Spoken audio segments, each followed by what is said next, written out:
वैभव प्रभु, सौविक प्रभु, साहिल प्रभु, प्रियांशु प्रभु, अनुभव प्रभु, सत्यम प्रभु, अभय प्रभु, धार्मिक प्रभु। कोई कीर्तन करना चाहता है आप सब में से? हरे कृष्णा। धार्मिक प्रभु अच्छा करते हैं प्रभु जी। लास्ट टाइम उन्होंने संडे सुबह किया था, नरसिंह आरती अच्छी गाई थी। अगर प्रभु जी कर सकते हैं तो। कौन धार्मिक प्रभु जी ने। कौन प्रभु जी? धार्मिक धार्मिक प्रभु जी हैं हमारे साथ। ओके। संडे प्रोग्राम में उन्होंने धार्मिक प्रभु। नरसिंह आरती गाई थी। इसमें इनको धार्मिक प्रभु।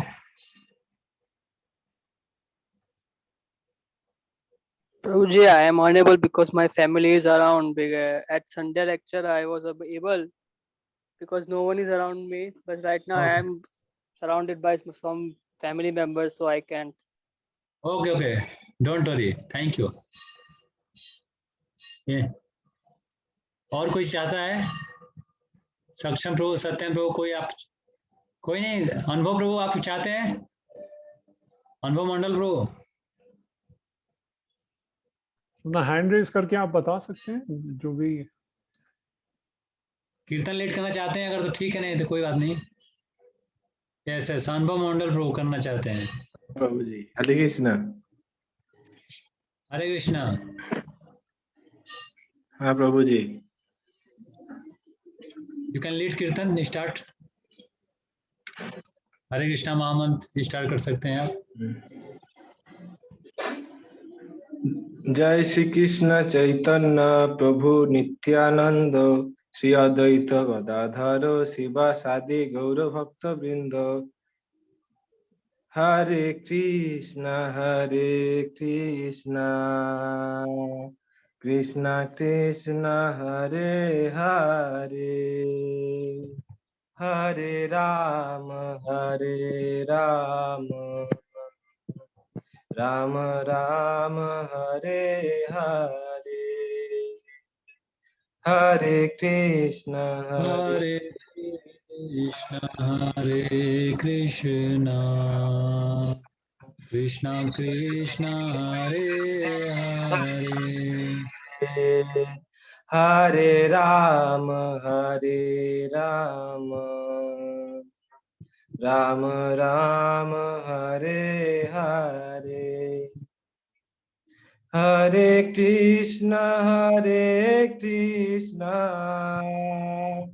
कृष्ण कृष्ण हरे हरे, हरे राम राम राम हरे हरे, हरे कृष्ण कृष्ण कृष्ण हरे हरे,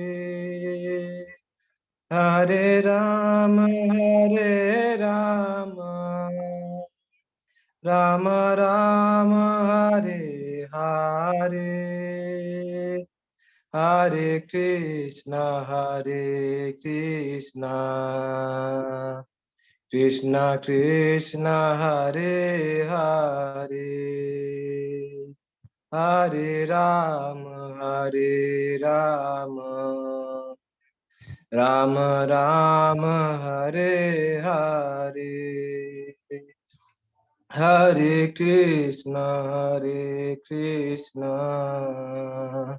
कृष्ण कृष्ण हरे हरे, हरे राम राम राम हरे हरे, हरे हरे कृष्ण हरे कृष्ण कृष्ण कृष्ण कृष्ण हरे हरे, हरे Ram Ram Ram Hare Hare, Hare Krishna,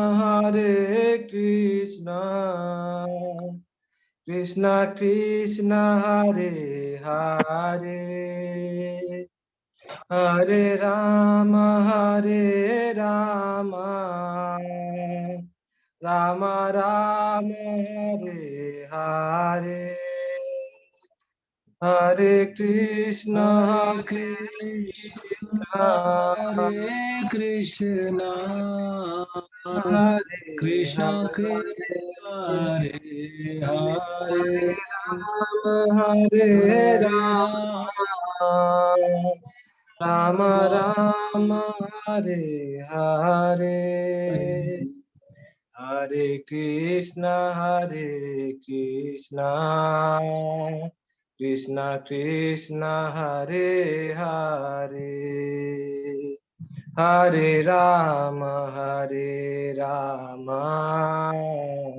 Rama Rama, Hare Hare, Hare Krishna, Krishna Krishna, Hare Hare, Hare Rama, Rama Rama, Hare Hare, Hare Krishna, Krishna Krishna, Hare Hare, Hare Rama, Rama Rama, Hare Hare, Hare Krishna, Krishna Krishna, Hare Hare, Hare Rama, Hare Rama, Hare Rama Rama, Hare, Hare Krishna, Krishna Krishna, Hare Hare, Hare Rama, Rama Rama, Hare Hare.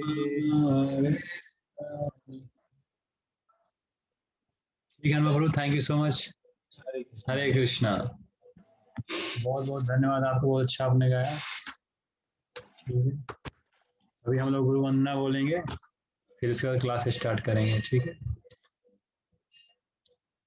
ओम अज्ञानं तिमिरान्धस्य ज्ञानञ्जनशलाकय चक्षुरुन्मिलितं येन तस्मै श्रीगुरुवे नमः। श्रीचैतन्यमनोभीष्टं स्थापितं येन भूतले स्वयं रूप कदा मह्यं ददाति स्वपदान्तिकम्। वन्देऽहं श्रीगुरो श्रीयुतपादकमलं श्रीगुरून् वैष्णवांश्च श्रीरूपां साग्रजातं सगणरघुनाथं वितं तं सजीवं सावद्वैतं सावधूतं परिजनसहितं कृष्णचैतन्यदेवं श्रीराधा कृष्णपादान् सहगणललिता श्रीविशाखामिताञ्च। हे कृष्ण करुणा सिन्धो दीनबन्धो जगत्पते गोपेश गोपिका कान्त राधाकान्त नमस्तुते। तप्त काञ्चन गौराङ्गी राधे वृन्दावनेश्वरी वृषभानुसुते देवी प्रणमामि हरिप्रिये। वाञ्छाकल्पतरुभ्यश्च कृपा सिन्धुभ्यैव च पतितानां पावनेभ्यो वैष्णवेभ्यो नमो नमः। जय श्री कृष्ण चैतन्य प्रभु नित्यानंद श्री अद्वैत गदाधर श्रीवासादि गौर भक्तवृंद। हरे कृष्णा कृष्णा कृष्णा हरे हरे हरे राम राम राम हरे हरे। नमो विष्णुपादाय कृष्णपृष्ठाय भूतले श्रीमते भक्ति वेदांत स्वामिनिति नामिने। नमस्ते सरस्वती देवे गौरवाणी प्रचारिणे निर्विशेषा शून्यवादी पाश्चात्य देश।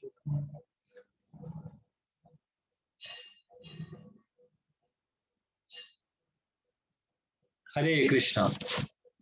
आज के आपका रीइंकार्नेशन सेशन 3 में आप सभी का हार्दिक स्वागत है। ठीक है, तो 2 मिनट हम लोग थोड़ा सा रिकैप कर लेंगे कि आप लोगों ने लास्ट क्लास में क्या सीखा। कुछ कोई बताना चाहेगा, कुछ एक एक पॉइंट एटलीस्ट शेयर कर सकते हैं आप सभी।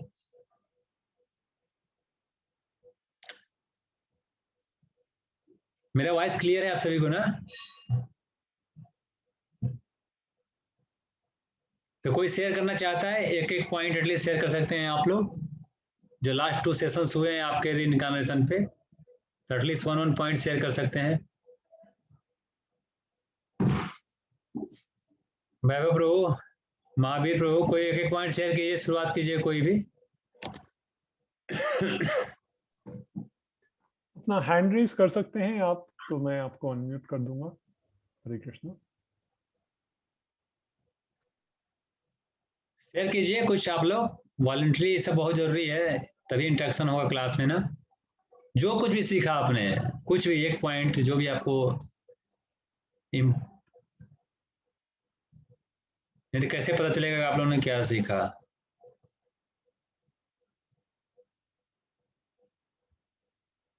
कोई नहीं?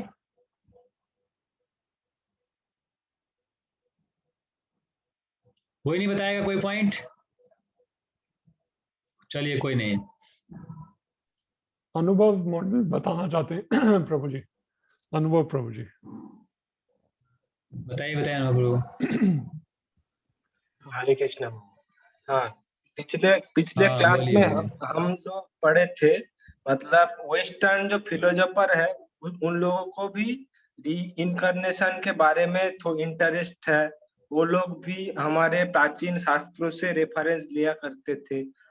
अमेरिकन का एक्स प्रेसिडेंट जो थे उन लोगों को बीच में भी डिस्कशन होता था। ग्रीस में सोक्रेटिस, प्लेटो, इन लोगों को भी रीइंकार्नेशन के बारे में थोड़ा बहुत पता था। कुछ कुछ फिलोसोफर बता सकते हैं अपने पिछले लाइफ के बारे में। शिला प्रभुपाद के साथ एक जर्मन व्यक्ति का बात हुआ था। वेस्टर्न जो फिलोसफी है वो उन लोगों का ऐसा मानना है, वो लोग अपने को शरीर मानते हैं और आत्मा को शरीर के भीतर एक तत्व मानते हैं। लेकिन हमारा ईस्टर्न फिलोसफी, इंडियन फिलोसफी उल्टा है। हम लोग आत्मा है, हम लोग एक बॉडी पे हम लोग एक्वायर किए हुए हैं हम लोग, ऐसा। Okay, thank you, thank you so much. और कोई चाहता है? अमल सिन्हा प्रभु? कोई नहीं, ठीक है। आप सभी के पास बुक है ना? तो कोई रीडिंग स्टार्ट कर सकते हैं आप में से। चैप्टर 6 ओपन कर लीजिए आप बुक का। चैप्टर 6 इंग्लिश में पेज नंबर 104।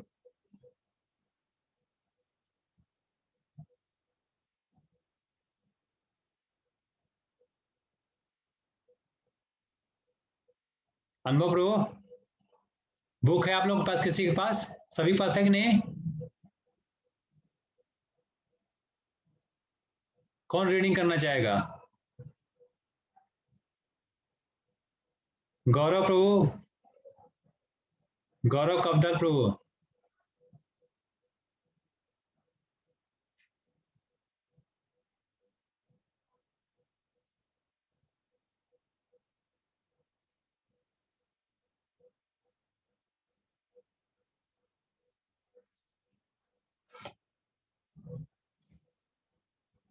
गौरव प्रभु पढ़ना चाहेंगे? श्रीराम प्रभु अनम्यूट कीजिए प्रभु जी को। यस प्रभु जी, हरे कृष्णा। मेरी आवाज आ रही है प्रभु जी? हरे कृष्ण। हाँ आ रही है। तो ये एस्ट्रो जी यू कैन रीड ना 104 page the principle of reincarnation से आप स्टार्ट कर सकते हैं पैराग्राफ। प्रभु जी चैप्टर 6 104।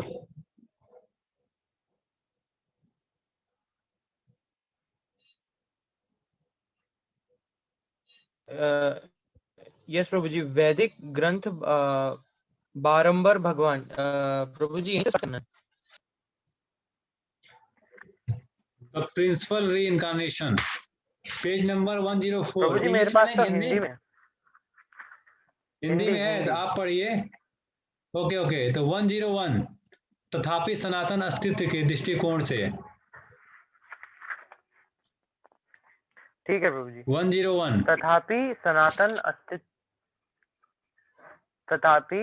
सनातन अस्तित्व के दृष्टिकोण से पुनर्जन्म के सिद्धांत जीवन के विषय में विचार करने के लिए अधिक व्यापक परिप्रेक्ष्य से देखने का अवसर देते हैं। इस दृष्टिकोण से एक संक्षिप्त जीवन की अवधि हमारे अस्तित्व का प्रारंभ नहीं समझी जाती, बल्कि वह काल में एक कौन से अधिक कुछ नहीं है, और हम समझ सकते हैं कि ब्रह्म रूप से देखने पर एक पुण्यात्मा जीव जो बहुत कष्ट सह रहा है, इस जीवन अथवा पूर्व जीवनों में किए गए पाप कर्मों का फल भोग रहा है। सार्वभौमिक न्याय की इस बृहत दृष्टि से हम देखते हैं कि प्रत्येक जीव किस प्रकार अपने अपने कर्मों के लिए स्वयं ही उत्तरदायी होता है। तो मुझे आगे पढ़ना है। हाँ पढ़ते पढ़ते। हमारे कर्मों की तुलना बीजों से की जाती है। प्रारंभ में इन कर्मों को संपन्न किया जाता है अथवा बोया जाता है। समय आने पर वे धीरे धीरे फलीभूत होते हैं और उनकी परिणामी प्रतिक्रिया प्रकट होने लगती है। इस प्रकार की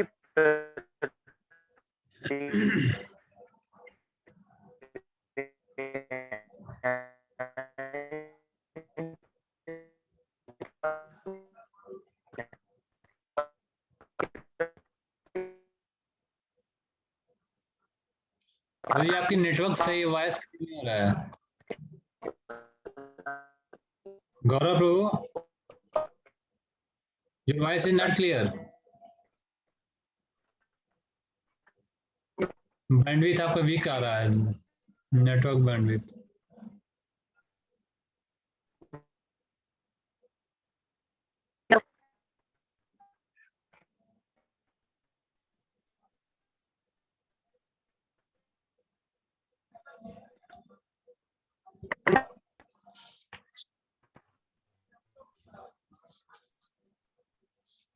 कोई नहीं, थैंक यू। हो गया है लगभग, थोड़ा सा दो लाइन बचा हुआ है। ठीक है कोई नहीं, थैंक यू, आप सुन सकते हैं। इसमें इस प्रकार से प्रतिक्रियाएं जीव के लिए सुखद अथवा दुखद हो सकती हैं, और इसके प्रत्युत्तर में वह न या तो अपने आचरण को सुधार सकता है अथवा अधिकाधिक पशुवत व्यवहार कर सकता है। दोनों ही दशाओं में पुनर्जन्म का विधान प्रत्येक प्राणी के निष्पक्ष रूप से पूर्व कर्मों द्वारा अर्जित भाग के अनुरूप फल देते हैं। ठीक है, थैंक यू सो मच अनुभव प्रभु, गौरव प्रभु।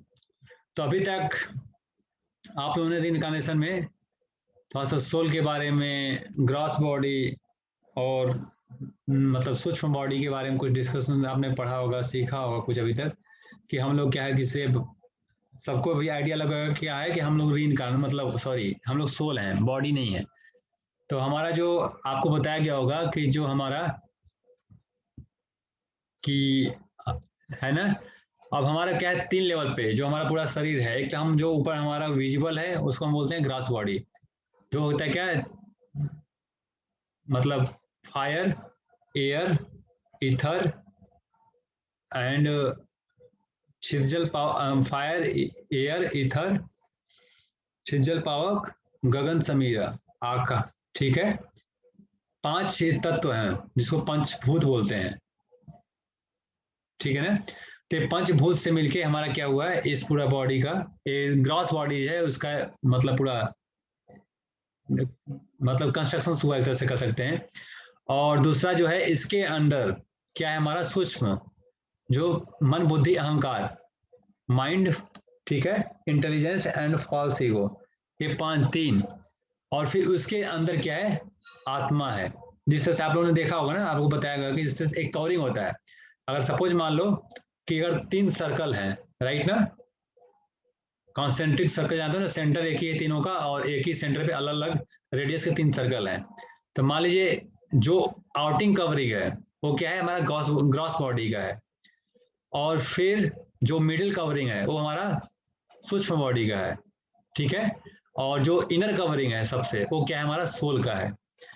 तो इस तरह से आप देख सकते हैं कि हमारा 9 एलिमेंट अगर देख के आत्मा को लेके 9 एलिमेंट का पूरा हमारा एक बॉडी होता है, इस तरह से। लेकिन अभी री इनकारनेशन का, कि री इनकारनेशन हम क्या देखते हैं कि जो हमारा सूक्ष्म बॉडी होता है और जो सोल होता है ना, ये क्या करता है, एक बॉडी को, जो ग्रॉस बॉडी होता है उसको छोड़ के दूसरा बॉडी, मतलब एक दूसरे ग्रॉस बॉडी को क्या करता है, टेक ओवर करता है, मतलब ठीक है, ग्रहण करता है। तो इसमें आप देख सकते हैं कि आखिर कैसे, फिर ये सब जो भी देख रहे हैं पुनर्जन्म का तर्क का विज्ञान है इस चैप्टर का नाम जैसे, तो इसमें क्या बता रहे हैं, तथापि सनातन अस्तित्व के दृष्टिकोण से पुनर्जन्म के सिद्धांत जीवन के विषय में विचार करने के लिए अधिक व्यापक परिप्रेक्ष्य से देखने का अवसर देते हैं। कैसे हम समझ सकते हैं, जैसे अभी बताया अनुभव ने कि बहुत सारे, जैसे बहुत लोग, जैसे बौद्धिज्म फिलॉसफी है, या बहुत ऐसे लोग क्या करते हैं, री इनकारनेशन को नहीं मानते, लगते हैं कि बस यही एक जीवन है, जो अब इसी जीवन में आपको जो भी करना है सब कुछ कर लो, खूब मौज मस्ती कर लो, फिर कौन, कुछ ऐसा नहीं है, फिर जो भी क्या है, ये शरीर हम छोड़ेंगे तो सब क्या जाएंगे, स्वर्ग ही जाएंगे, ऐसा कुछ, मतलब उनका कुछ होना है, ऐसा लगता है सब कुछ शून्य है, जो भी है सब कुछ यही है, ठीक है ना। तो जैसे बुद्धिज्म फिलॉसफी का कुछ ऐसा होता है, तो बहुत लोग नहीं, लेकिन बहुत सारे ऐसे हमारे साइंटिफिक मतलब फिलोसफर्स हैं, या फिर बहुत सारे ऐसे वेस्टर्न फिलोसफर भी हैं जो री इनकारनेशन को मानते हैं। तो आप लोग कई सारे बैक में एग्जांपल्स देखे होंगे शास्त्रों के माध्यम से भी, और कुछ हमारे साइंटिफिक एग्जांपल्स भी आप लोगों ने लास्ट 2 क्लासों में देखा होगा री इनकारनेशन पे। तो अब इसमें बता रहे हैं कि जो री इनकारनेशन है, अगर दृष्टिकोण से देखें तो इसमें व्यापक करें, इसको हमें इस पर बहुत व्यापक रूप में हम विचार कर सकते हैं। आखिर कैसे, किस वे में, क्या एक हमारा ओरिजिन होता है, क्या इसका रूट होता है री इनकारनेशन का, कि जो हमारा सूक्ष्म बॉडी होता है वो स्थूल बॉडी को छोड़ के दूसरे स्थूल बॉडी को मतलब वो करता है, कवर करता है, मतलब। तो इसको हम देख सकते हैं, इसमें बताया जा रहा है कि अगर इस दृष्टिकोण से देखें तो एक संक्षिप्त जीवन की अवधि हमारे अस्तित्व के प्रारंभ नहीं समझी जा सकती। तो हम देखें, अगर हम, बहुत लोग बोलते हैं कि हम इस क्या करेंगे, जैसे आपने देखा होगा कि हर चीज हम सोचते हैं कि एक्सपीरियंस करके सीखना चाहते हैं लाइफ में, लेकिन हमारा जीवन अगर देखें, मनुष्य जीवन जो हमें इस समय है हमारे पास, इतना अगर एक लिमिटेड समय के लिए है कि हर चीज अगर हम देखें तो हम इसको समझ नहीं सकते। हर चीज चाहे अगर जीवन में हम एक्सपीरियंस करके सीखेंगे, तो आप लाइफ में बताइए कितने एक्सपीरियंस क्या करेंगे, कितना कुछ सीखेंगे। तो पॉसिबल नहीं है कि हम चाहें कि इस छोटे जीवन में हम हर चीज एक्सपीरियंस करके सीखें, तो इट इज नॉट पॉसिबल। आप देखते हैं, अगर एक साइंस के अगर एक एक्सपेरिमेंट देखें तो कितने कितने सालों लग जाते हैं उस एक्सपेरिमेंट करने। तो एक एक्सपेरिमेंट को करने में कितने कितने साल लग जाते हैं, वो भी कभी सक्सेस, मैक्सिमम केस ऐसा होता है सक्सेसफुल नहीं होते हैं वो। तो फिर अगर हम सोचें कि हम हर चीज को एक्सपेरिमेंट करें अपने जीवन में और फिर उसको सीखने का प्रयास करें, इट इज नॉट पॉसिबल।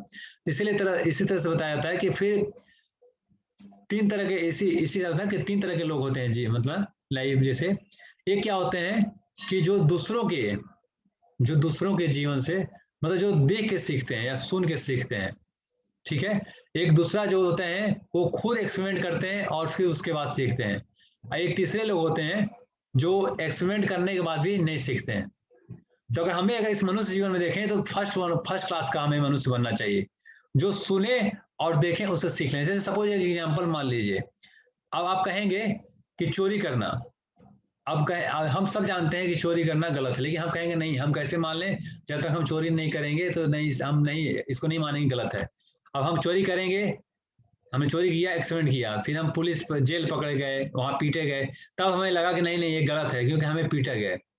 तो अगर हम ऐसा चाहेंगे तो फिर सोचिए, लेकिन क्या है, अगर हम जान जाए कोई चोरी किया, उसको पुलिस ने पकड़ा, पीटा, हमने देखा नहीं, हमने देखा क्या कि ये गलत है क्योंकि पीटा जा रहा है इस कार्य के लिए, तो हमें इसी बुद्धिमत्ता है, बुद्धिमानी है कि यहाँ से हम सीख लें। तो उसी तरह कई सारे एग्जाम्पल्स हैं कई बार हमें बताया गया कि अगर आग में हम हाथ डालेंगे तो जल जाएंगे, तो हम कहेंगे नहीं नहीं, हम कैसे मान ले आग में हाथ डालेंगे जल जाएंगे, हम नहीं जलेंगे, हम एक्सपेरिमेंट करेंगे।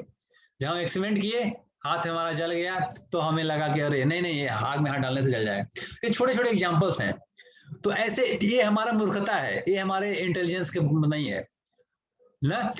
तो इसलिए इसे क्या करना है कि हमें फर्स्ट क्लास का बनना है कि हम कुछ सुने, और कहाँ से सुने, प्रमाणिक स्रोत से सुने, शास्त्रों से सुने, प्रमाणिक संप्रदाय से सुने, तो उस पर हम बिलीव करें, फेथ करें, और फिर उसको एज इट इज अपनी लाइफ में सुनने का प्रयास करें।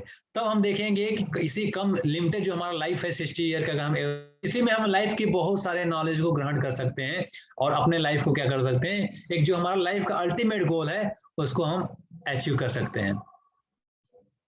लेकिन कुछ लोग क्या होते हैं, थर्ड कैटेगरी होते हैं, चोरी करते हैं, पीट के जाते हैं, फिर बाहर आते हैं, फिर चोरी करते हैं, उनको लगता है नहीं चलो ठीक है क्या है।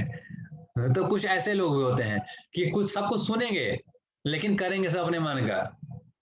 बहुत लोग कहते हैं अरे जी हम तो अपने मन के राजा हैं, आप सुने होंगे, बहुत लोग कहते हैं हम तो मन के राजा हैं, जो हमें मन में करता है वो हम करते हैं, हम क्यों किसी का सुने। लेकिन ये नहीं समझते हैं, अगर एक छोटा सा एग्जाम्पल देखें हम, ठीक है ना, तो क्या अगर हम देखें कोई आपसे बोलता है कि आप हम चलो, जैसे मैं आपसे बोलूं कि जैसे वैभव प्रभु आप एक कार्य कर लो, तो आपने कहा ठीक है, आपने कर लिया, तो आपने कोई अगर आपसे बोलता है, इंस्ट्रक्शन देता है, आप उसको पालन करते हैं, तो कहीं ना कहीं तो फिर क्या हुआ, आप मतलब मैं इंस्ट्रक्शन दे रहा हूं, आप उसको मतलब कर रहे हैं, तो आप कहीं ना कहीं मेरे को फॉलो कर रहे हैं। अब ठीक है ना, उसी प्रकार से अगर आपका मन, आपका माइंड आपको कोई इंस्ट्रक्शन दे रहा है, चलो मूवी देखने चलते हो, चलो, तो आप कर लिए, फिर आपको कहता है चलो आज रसगुल्ला खाते हैं, तो आपने कर लिया, फिर कहो चलो आज हम क्रिकेट खेलते हैं, मन आपको सब कुछ बोल रहा है, आप करते जा रहे हैं। तो आप बताइए कि इंस्ट्रक्शंस कौन देता है। अगर हम देखें राजा है, अगर कोई मान लीजिए उसका सर्वेंट है, मंत्री है, तो इंस्ट्रक्शन दे रहा है, तो अगर इंस्ट्रक्शन राजा देता है कि मंत्री देता है, सर्वेंट देता है, राजा देता है कि नहीं है, सर्वेंट उसको पालन करता है। अब बताइए कि अगर मन आपका बोलता है कि आपको एक कार्य करना है, तो आप उसको करते हैं, तो आप क्या हुए, सर्वेंट हुए कि किंग, राजा हुए, सर्वेंट हुए ना। तो फिर तब से हम कैसे मान गए, ये इसी प्रकार से है। तो हमें इस समझना है इस सब चीजों को कि हम लोग बहुत करते हैं, तो ऐसा नहीं है। तो यहाँ पे यही बताने का प्रयास कर रहे हैं कि इस दृष्टिकोण से एक संक्षिप्त जीवन में अवधि में हमारे अस्तित्व की प्रारंभ नहीं समझी जाती, इसलिए हम अपने माइंड के आगे मेंटल स्पेकुलेशन से अपना जीवन में हर चीज एक्सपेरिमेंट से हम लोग नहीं सीख सकते। इसलिए हमें प्रामाणिक स्रोतों से क्या करना पड़ेगा, सुन के इस जीवन को समझना पड़ेगा, उसी में हमारा इंटेलिजेंस है, कहते हैं। और हम समझ सकते हैं कि वाह्य रूप से देखने का एक पुण्यात्मा जीव जो बहुत कष्ट सह रहा है, कभी कभी जैसे आप लोग देखते होंगे अपने जीवन में बहुत एक क्वेश्चंस आते हैं कि बहुत लोग लगता है कि कितना इस जीवन में हमारे कष्ट हो रहा है, फिर कभी कभी लगता है कि अरे ये तो हमारे क्या है कि ये तो बहुत अच्छा आदमी है और ये बहुत अच्छा कर्म कर रहा है, अच्छा कार्य कर रहा है, इसके लाइफ में दुख क्यों हो रहा है, या ये बहुत गलत आदमी है लेकिन ये बहुत एंजॉय कर रहा है, इसकी लाइफ में इतना सुख क्यों है। तो हमें ऐसे क्वेश्चंस बहुत बिविल्डर्ड कर देते हैं अपने लाइफ से, कभी कभी हमें फ्रस्ट्रेट कर देते हैं, अरे यार मैं तो इतना मेहनत कर रहा हूँ एमटेक में, और क्या हुआ कि मेरे 60% ही रह गए, और मेरे साथ का बंदा है, अरे वो तो दिन भर क्रिकेट खेलता है, घूमता आता है, और फिर क्या करता है, वो तो 90% ला दिया। अब ये अरे देखो यार, ये सब तो क्या करते हैं, दिन भर इधर उधर कार्य करते हैं, चोरी करते हैं, देखो ये सब कितना खुश है, मैं दिन भर मेहनत करता हूँ, ईमानदारी से कमाता हूँ, मैं कितना दुखी हूँ। तो ऐसे कुछ क्वेश्चंस हमारी लाइफ में बहुत बिविल्डर करते हैं। यही वहां बता रहे हैं आगे कि हम देखें कि बल्कि एक काल एक अवध की मतलब कुछ नहीं है, और एक समझ सकते हैं कि वाह्य रूप से देखने एक पुण्यात्मा जीव जो बहुत कष्ट सह रहा है, इसी जीवन अथवा पूर्ण जीवनों में किए गए पाप कर्मों का फल भोग रहा है। तो हमें ये समझना पड़ेगा कि ये हमारे जो भी हमारे लाइफ में ये अच्छा या बुरा हो रहा है, ये सब हमारे कर्मों का हमें फल मिल रहा है। तो आप कह सकते हैं प्रभु जी अरे वो तो चोरी करता है, तो उसके वो तो बुरा कर्म कर रहा है, तो उसको तो बुरा फल मिलना चाहिए। जैसे भगवद गीता में आप लोग पढ़े होंगे कि कर्म 3 प्रकार के होते हैं, कर्म, विकर्म और अकर्म। जो कर्म जो हम प्रमाणिक मतलब शास्त्रों के हिसाब से कर्म कांड करते हैं, मतलब जो कर्म एक व्यवहारिक कार्य करते हैं, या फिर हमने लॉ को पालन करते हुए, जैसे अगर भारत का कानून हमें बोलता है कि हमें राइट साइड से चलना है सड़क पे, तो हम उसको पालन करते हैं, तो अच्छा कर्म हुआ। हमें चोरी नहीं करना है बताता है, तो अच्छा कर्म हुआ। कुछ होते हैं विकर्म होते हैं जो गलत करते हैं, हम शास्त्रों के उल्टा करते हैं, चोरी करते हैं, या 4 नियम का प्रिंसिपल जो 4 रिलेटिव प्रिंसिपल उसको तोड़ते हैं, या अलग अलग जो गलत कार्य करते हैं हम, तो विकर्म होता है। अब इसमें होता है जैसे जो कर्म करते हैं उनको अच्छा फल मिलता है, जो विकर्म जो गलत कार्य करते हैं उनको बुरा फल मिलता है। कोई चोरी करेगा तो उसको जेल सजा करना पड़ेगा, पनिशमेंट मिलेगा। कोई अच्छा कार्य करेगा, वो बॉर्डर पे जाके लड़ेगा तो उसको क्या करेगा, उसको प्राइज मिलेगा, उसको अच्छा परम मतलब परमवीर चक्र या सब कुछ ऐसे अवार्ड मिलेंगे। तो ऐसे ऐसे रिवार्ड्स होते हैं। लेकिन जो विकर्म होते हैं, तो विकर्म क्या होता है, जब हम भगवान श्री कृष्ण के लिए पूर्ण रूप से करते हैं तो ये कहता है अकर्म विकर्म से ऊपर आता है। तो इसमें बता रहा है कि जो कोई भी हो, जो अगर किसी के साथ अच्छा हो रहा है या बुरा हो रहा है, ये हमारे कर्मों के खुद को फल है। तो अब ये हमें समझना होगा कि कैसे फिर हम इसको समझें कि कोई आदमी अभी गलत कर रहा है, उसके साथ अच्छा हो रहा है, हम कैसे इसको एक्सेप्ट कर लें कि हमारे कर्मों का फल है। मैं तो अच्छा कार्य कर रहा हूँ, मैं इतना पूजा धार्मिक कार्य कर रहा हूँ, समाज सेवा कर रहा हूँ, फिर भी मेरे लाइफ में इतना कष्ट है, इतना दुख है, मेरे साथ इतना गलत हो रहा है, ये मेरे साथ इतना धोखाधड़ी हो रहा है, मुझे फिर भी जेल जाना पड़ रहा है, गलत जो चीटिंग करके मुझे लोग इसी तरह से, ऐसे बहुत सारे लाइफ में हमें देखने पड़ते हैं, ये फैक्ट है। तो हमें इसको समझना पड़ेगा कर्म का सिद्धांत कि हो सकता है कि अभी आप देख रहे हो, जैसे एक एग्जाम्पल बहुत अच्छा आता है कि एक बार क्या हुआ, कुछ लोग जाते हैं जेल में ना, तो जेल में जाते हैं तो वहां देखते हैं एक कैदी क्या है कि वहां बैठ के बहुत अच्छा क्या कर रहा है, माला कर रहा है, भगवान का नाम ले रहा है, भगवत गीता पढ़ रहा है, और भगवत गीता पढ़ रहा है और लोगों को प्रचार कर रहा है वो। तो लोग देखते हैं, कहते हैं अरे ये तो इतना अच्छा कार्य कर रहा है, जप हरे कृष्णा महामंत्र जप कर रहा है, भगवत गीता पढ़ रहा है, इतना अच्छा लोगों का सहयोग कर रहा है, तो ये जेल में कैसे है, ये तो गलत है, यहाँ के कैसा ही जेलर है, कैसा ही इसको कैद कर दिए हैं। तो जाते हैं उसके जेलर से पूछते हैं कि क्या ये तो बहुत अच्छा आदमी है, तो ये बहुत अच्छा आदमी है, ये तो देखिए कितना अच्छा माला कर रहा है, लोगों का हेल्प कर रहा है, सहायता कर रहा है, भगवत गीता का अध्ययन कर रहा है, ये कैसे जेल में? तो जेलर बताता है कि अरे इसको जानते नहीं, इसने तो कितना 20 मर्डर किया है इसने लाइफ में, कम से कम 15-16 इसने रेप किए हैं लाइफ में, इसलिए ऐसा है। तो इसके पहले के ऐसे थे, लेकिन अब क्या है, इसका जीवन में कुछ इस्कॉन के डिवोटी गए, प्रचार किए जेल में, और इसका जीवन क्या हुआ, बदल गया। अब ये क्या कर रहा है, माला कर रहा है, और ये भगवत गीता का अध्ययन कर रहा है, समाज सेवा कर रहा है, अच्छे से कार्य कर रहा है। तो इसको क्या था, लाइफ इम्प्रिजनमेंट मिला था, लाइफ उम्र कैद मिला था, लेकिन क्या हुआ, अब इसका जीवन बदल गया, तो इसका सजा कम कर दिया गया, और इसको अब 10 ईयर या 14 ईयर के बाद क्या किया जाएगा, छोड़ दिया जाएगा। तब यहाँ पे अब देखिए, हम देखे लेकिन हमें लगा कि ये तो बहुत अच्छा कार्य कर रहा है, लेकिन उसके जो पुराने कार्य के कारण जो यहाँ पे इसको पनिशमेंट मिल रहा था, उसको हम नहीं देख पाए। तो उसी प्रकार से हमारे जीवन में होता है कि हो सकता है कि हम लोग अभी अच्छे कार्य कर रहे हैं, हम सब कुछ अच्छा कर रहे हैं, लेकिन हो सकता है कि हमारे पिछले कर्मों के ऐसे कुछ संस्कार हैं, कुछ ऐसे हैं जो क्या है, अभी फलीभूत हो रहे हैं। जैसे इसी में आगे देखें क्या बोले हैं, यहाँ पे बोलते हैं कि हमारे कर्मों की तुलना क्या की गई है, बीजों से की जाती है। जैसे बीज होते हैं ना, बीज, तो बीज जब खेत में आप डालते हो और उसको प्रॉपर सींचते हो, तब क्या होता है, वो अंकुरित होता है, उसको प्रॉपर धूप मिलता है, उसको प्रॉपर वाटर मिलता है, तो अंकुरित होता है। उसी प्रकार से जो हमारे पुराने कर्म होते हैं, वो क्या होते हैं, एक समय पे आके उस बीज की एक प्रॉपर समय होता है, उनको एक वाटर या फिर उनको सूर्य सब कुछ मिलता है, तो क्या होते हैं, अंकुरित होते हैं। तो आप इसी प्रकार से हमारे कर्मों के फल होते हैं। कर्मों के फल हमें तुरंत नहीं मिलते, कुछ कर्मों के फल हमें तुरंत मिलते हैं, कुछ कर्मों के फल हमें बाद में मिलते हैं। सपोज जैसे मान लीजिए आपने क्या किया, आपने जैसे एक सिंपल एग्जांपल, आप आग में हाथ डालते हो, आपको हाथ तुरंत जलता है, तो आपको तुरंत उससे कष्ट मिलते हैं, होता है कि नहीं होता है, कष्ट होता है तुरंत। तो क्या हुआ, इस तुरंत तो आपने कर्म किया, उसका फल तुरंत मिल गया। लेकिन कुछ ऐसे कर्म होते हैं जिसका फल बाद में मिलते हैं, हो सकता है इस जन्म में मिले, नहीं तो अगले जन्म में मिले। जैसे सपोज मान लो आपने कोई चोरी की आपने, या किसी के मर्डर किए, लेकिन हो सकता है आप पकड़े नहीं गए, आपने अच्छे से जिया, आपने कुछ करके इधर उधर करके सब खत्म कर दिया, लेकिन हो सकता है आपने इस यहाँ पे नहीं पकड़े गए, लेकिन इस कर्म का फल आपको भोगना पड़ेगा अगले जन्म में। कुछ ऐसे बहुत सारे कर्म हैं जो इसके कर्म बहुत लंबे लंबे समय बाद मिलते हैं। जैसे आपने एग्जाम्पल देखते होंगे, जैसे आपने देखा होगा, जैसे भीष्म पितामह का एग्जाम्पल आता है, या धृतराष्ट्र का एग्जाम्पल आता है कि धृतराष्ट्र ने 50 जन्म पहले क्या किया था, एक कछुए के 100 मतलब अंडे को एक को क्या किया, तोड़ दिया था, एक पक्षी को या कछुए कैसा एग्जाम्पल आता है सुनने में अलग अलग जगह।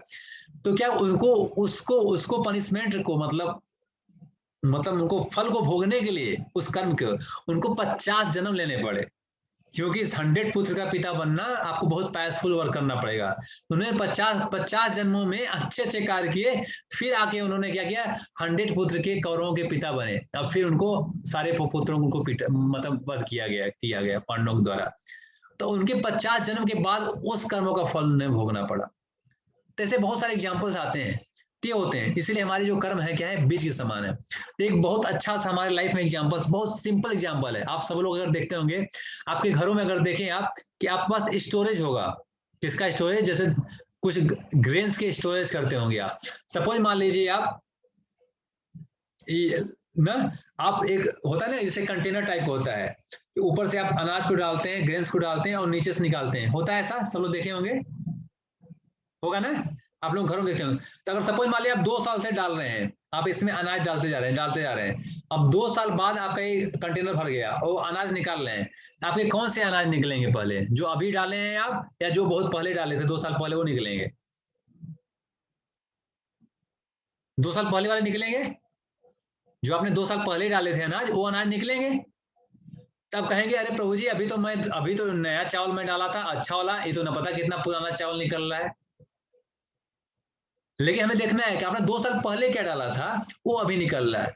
उसी प्रकार से हमारे कर्मों के फल होते हैं कि आपने 2 साल पहले क्या बोया था, कौन सा बीज, कौन सा पेड़ लगाया था, उसी का फल अभी मिल रहा है आपको। और जो अभी लगाया है बीज, उसका फल अभी टाइम लगेगा मिलने में। तो इस प्रकार से हमारे कर्मों के सिद्धांत होते हैं। तो हम अच्छे से, जिसका हमें फल क्या होता है, इसलिए कभी कभी हमें बिविल्डर्ड नहीं होना चाहिए कि हम अच्छे कार्य कर रहे हैं तो हमारे साथ बुरा क्यों हो रहा है, या वो बुरा कर रहा है तो उसके साथ अच्छा क्यों हो रहा है। हो सकता है उसने पहले अच्छा कार्य किया है लेकिन अभी बुरा कर रहा है, इस कारण उसके साथ अच्छा हो रहा है। लेकिन इसका जब जैसे ही अच्छे कर्म का जो फल खत्म होगा, वैसे उसके लाइफ में बुरा शुरू हो जाएगा। इसलिए आप देखते होंगे बहुत ऐसे लाइफ में, कुछ लोगों की लाइफ में बहुत अच्छा होता है लेकिन अचानक फिर बुरा शुरू हो जाता है। बहुत लोगों की लाइफ में बुरा होता है लेकिन फिर आगे अच्छा शुरू हो जाता है, क्योंकि ऐसे कर्मों के फल होते हैं। एक कर्म के फल खत्म होते हैं तो दूसरे कर्म के फल हमारे पास उसको शुरू हो जाते हैं, इस तरह से, ठीक है ना। इस तरह से आप देखते होंगे, आप इस तरह से कार्य करते हैं। या फिर इसे आप साइंस में पढ़ते होंगे, फर्स्ट इन फर्स्ट आउट, जो हमारे कर्मों की फिलॉसफी होती है। जैसे फर्स्ट जैसे कर्म आएंगे वैसे उसका फल आउट होगा, मतलब first in first out. FIFO का एग्जांपल आप साइंस में ना, सीएस में या उसमें इलेक्ट्रॉनिक्स कम्युनिकेशन में आपने पढ़ा होगा इसको, फीफोस, ठीक है। इस तरह से हमारे कर्मों के फिलॉसफी होते हैं, राइट।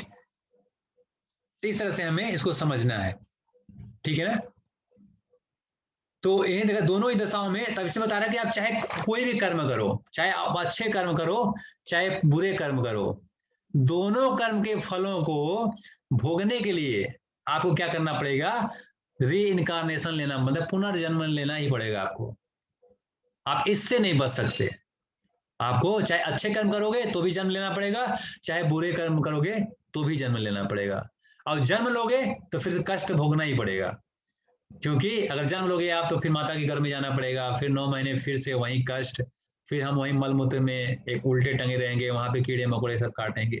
और जानते हैं बर्थ बहुत बड़ा कष्ट है। हमें लगता है कि जन्म नहीं, कष्ट नहीं है, लेकिन बहुत कष्ट है जन्म, ठीक है। तो उसको हम और अच्छे से आगे हम देखेंगे कैसे, ठीक है ना। तो थोड़ा सा छोटा सा और इसमें आगे कि पुरस्कार और दंड यह उदार विधान पहले, ठीक है, इसी पेज पे आगे देख सकते हैं, हिंदी में 103 पे और इंग्लिश में 105 पे, ठीक है।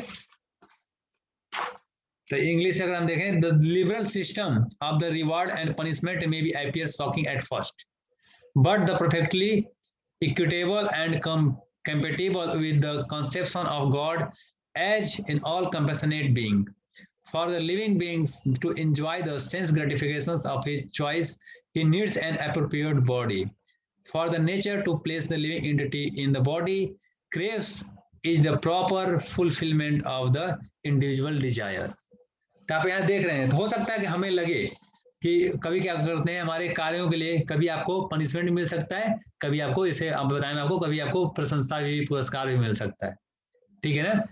और लेकिन क्या है, जो भी एक भगवान का जो भी है आपका मतलब एक लॉ है, वो क्या है, सब कुछ एक न्याय संगत। हो सकता है हमें बुरा लगे लेकिन वो क्या है, न्याय संगत है। जैसे अगर समझिए ना, जैसे कोई अगर चोरी करता है, अगर उसको दंड मिल जाता है ना, तो उसका जो चोरी करने का कर्म का फल है उसके कम हो जाते हैं, फिर इसको कम भोगने पड़ते हैं। लेकिन अगर सपोज मान लीजिए उसको नहीं पकड़े गया और उसको फिर उसको बहुत बुरा दंड मिलता है उसका, अगर यमराज के द्वारा अगर मिलेगा ना तो उसको बहुत दंड मिलेगा। इसीलिए अगर कोई गलत करे ना तो उसको तुरंत पनिशमेंट जरूर मिलना चाहिए। इसीलिए आप देखेंगे पहले के जैसे राजा लोग होते थे या कोई अगर गलत कार्य करता था तो उसको पनिशमेंट जरूर मिलता था। आजकल भले से हम लोग पैसे के माध्यम से, अपने सोच के माध्यम से बच लें, पनिशमेंट ना मिले, लेकिन पहले ऐसा नहीं होता था, या फिर हमारे वैदिक सिस्टम में ऐसा नहीं होता था। चाहे कोई भी हो उसको पनिशमेंट जरूर, अगर गलत कार्य किया आपने तो पनिशमेंट जरूर मिलेगा। और इस पनिशमेंट से क्या होता था, जो उसके कर्मों के फल है फिर उसको नहीं भोगने पड़ते थे। इसलिए तो हो सकता है कि हमें यहाँ बता रहे हैं कि मनुष्य को अपने चुनाव अनुसार इंद्रिय सुख भोगने के लिए उपयुक्त शरीर चाहिए। तो हम जैसे कर्म मिलते हैं, कर्म करते हैं, वैसा उसको फल मिलता है, और उस फल को भोगने के लिए उस इंसान को वैसे ही शरीर प्राप्त होते हैं। ठीक है, अगर सपोज मान लीजिए जैसे आप भगवत गीता ही पढ़ेंगे तो आप ना, तो उसमें आप देखेंगे ना कि जैसे कोई भगवत गीता में आप देखेंगे जैसे जिस प्रकार के इंसान इच्छा करता है, ठीक है, अगर सपोज मान लो कोई मांसाहारी है, वो मांस काटता है, पशुओं का बलि देता है, काटता है, उसको खाता है, तो ताकि उसका उसका क्या होता है, जो स्मरण शक्ति है वो भी वैसा हो जाता है। जैसे भगवान बताते हैं कि एम वापी स्मरण भाव, मतलब अंत समय में जैसा जैसा स्मरण करता है, ठीक है ना, जिस भाव का स्मरण करता है उसको अगला जन्म, उसका अगला शरीर उसी तरह से मिलता है। तो अगर आप जीवन भर अगर आप मांस काटने का, मांस खाने का अगर कार्य कर रहे हैं तो हो सकता है फिर हमारा कॉन्शियस का चेतना उसी तरह से हो, तो सूक्ष्म बॉडी का पूरा, तो ठीक है ना, तो उसी प्रकार से क्या होगा, अगला शरीर उसको क्या हो जाएगा, उसी तरह से शेर का मिल जाएगा या कोई ऐसे मांस खाने वाले जानवर का मिल जाएगा। ठीक है, तो आप आपका जो इंद्रियां हैं, जिस प्रकार से इंद्रिय सुख भोगने के उपयुक्त चाहिए, आपका मतलब होता है आपके कर्म के हिसाब से, उसी प्रकार के आपको अगले शरीर क्या मिलते हैं जिससे आपको वो क्या करें, इंद्रिय भोग आप भोग सकें, इसको इंद्रिय सुख भोग सके, इस प्रकार से उसको शरीर मिलता है। ठीक है, तो आप पढ़ सकते हैं, कोई एक और पढ़ सकता है 104 हिंदी में, पुनर्जन्म के मत अनुसार। वैभव प्रभु पढ़ना चाहते हैं?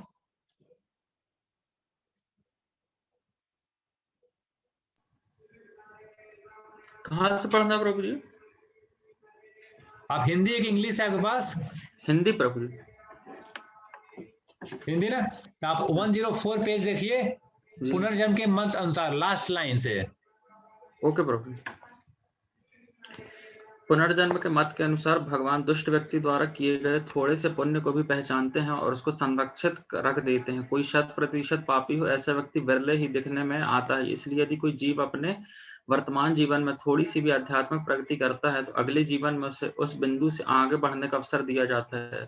भगवान अपने शिष्य अर्जुन से भगवत गीता में कहते हैं, इस प्रयास कृष्ण भावनामृत में ना कोई हानि होती है और ना कोई कमी आती है, बल्कि इस मार्ग में थोड़ी सी प्रगति भी महान भय अगले जीवन में मानव से निम्न रूप में लौटने का भय से बचा सकती है। आत्मा इस प्रकार के अनेक जन्मों में अभ्यंतरिक आध्यात्मिक गुणों का विकास कर उस समय तक कर सकता है जब उसे भौतिक शरीर में जन्म लेने की आवश्यकता ही ना रहे और वह आध्यात्मिक लोक में अपने मूल निवास को ना लौट जाए। मानव जीवन का विशिष्ट वरदान है। यद्यपि अपने इस जीवन में और पूर्व जन्म जन्मांतरों में किए गए पाप कर्मों के लिए व्यक्ति ठीक है, थैंक यू। ओके,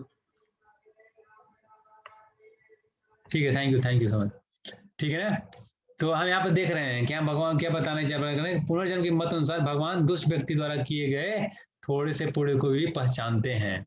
इसलिए देखिए ये होता है कि भक्ति का ही फायदा है। हो सकता है कभी कभी हम लाइफ में यहाँ पे अभी इससे पिछले क्या हमने पढ़ा कि चाहे आप अच्छे कार्य करें चाहे बुरे कार्य करें, दोनों कर्मों के फल को भोगने के लिए आपको उस अनुसार क्या करना पड़ेगा, इंद्रिय भोग के अनुसार आपको शरीर धारण करना पड़ेगा, जिससे आप क्या करें, उस सुख को या फिर दुख को क्या करें, भोग सके।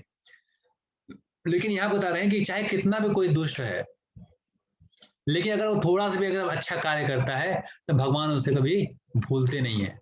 इसीलिए कहा गया है कि हमें अकर्म करना चाहिए। अकर्म मतलब भक्ति योग का कर्म, भक्ति युक्त कर्म करना चाहिए। जो टोटली भगवान के लिए कार्य करते हैं तो भगवान क्या करते हैं, ऐसे कार्य को कभी भूलते नहीं है। जैसे भगवत गीता में आप देखेंगे 2nd चैप्टर में भगवान 40th श्लोक बताते हैं, नेहा अभिकमा नासो अस्ति प्रत्यय वायो न विद्यते स्वल्पम अपि यस्य धर्मस्य त्रायते महतो भया। ठीक है ना, अगर थोड़ा सा भी अगर हम कोई कार्य ऐसा भगवान के लिए करते हैं तो उससे क्या होता है, अगर हम देखें कि बड़े बड़े हमारे लाइफ के बड़े बड़े कष्टों से हम क्या करते हैं, बच सकते हैं। ठीक है ना, इतना पावरफुल है। थोड़ा सा भी कार्य अपने भक्ति में अगर हम करते हैं तो उससे क्या करते हैं, बड़े बड़े हमारे लाइफ के डेंजर कर जाते हैं। इसलिए बताते हैं आगे कि अगर भगवान का, अगर कोई कृष्ण का एक बार भी नाम बोल लेता है तो उसके न पता कितने कितने जन्मों के पाप कट जाते हैं। तो वही बता रहे हैं यहाँ पे कि भगवान कभी भी ऐसे नहीं भूलते हैं। तो कोई 100% पापी हो ऐसा व्यक्ति बिल्कुल ही देखने में आता है। जैसे बताते हैं बहुत रेयर है कि कोई 100% पापी है, कुछ ना कुछ अच्छा कार्य तो कर ही लेता है किसी न किसी तरह से। इसलिए क्या होता है, अगर उसके बुरे कर्म होते भी हैं तो भी उसके बुरे कर्म भोगने के बाद फिर से उसको अच्छे कर्म करने के लिए, उसको भोगने के लिए उसको उस जीवन मिलता ही है। ठीक है ना। और बताते हैं कि ये भक्ति योग का कर्म जैसे इतना अच्छा है कि इसका अकाउंट कभी ऐसा नहीं होता है कि जन्म, जैसे होता है कि अगर आपने जो कर्म के होते हैं ना अकाउंट, ये बहुत अच्छे वो होते हैं, जैसे हमारे मटेरियल बैंक के अकाउंट होते हैं, ऐसा नहीं होता कि आपने कुछ स्टोर किया और फिर जो आपने अगर इस शरीर छोड़ दिया तो खत्म हो गया। लेकिन ऐसा नहीं है। आप अगर हमारे इस देखें कर्म का जो सिद्धांत है, आपको अगले जन्म में भी उस कर्म के सिद्धांत को मतलब करेंगे तो आपको भोगना पड़ेगा। लेकिन अगर भक्ति युक्त करते हैं तो भक्ति युक्त कर्म ना आपके जितने भी, अगर हम देखें अच्छे कर्म है बुरे कर्म है, दोनों के क्या कर सकता है, समाप्त कर सकता है भक्ति युक्त कर्म। और आपने अगर सपोज मान ली 10% भक्ति किया इस लाइफ में, तो फिर आपका अगले लाइफ में क्या होगा, 10% के बाद होता है 11% से आपकी भक्ति शुरू होगी। ये स्टोर रहेगा, ये खत्म नहीं होगा, आपकी भक्ति वहीं शुरू होगी। इसलिए ये बहुत अच्छा है। और भक्ति इतना पावरफुल है, इतना इसलिए है कि हमारे ना कितने भी जन्मों के, मतलब किसी तरह से हमारे भक्ति के हर तरह के कर्म के फल को नष्ट कर सकता है। तो अगर आप देखेंगे इसमें तो नहीं है, इसमें बस ऐसे बताया, भगवद गीता के श्लोक का बताया है कि क्या है, कोई इस प्रयास में, किस भावना में ना तो कोई हानि होती है और ना कोई कमी आती है। नेहा अभिकमा नास्ति प्रत्यय वायु न विद्यते।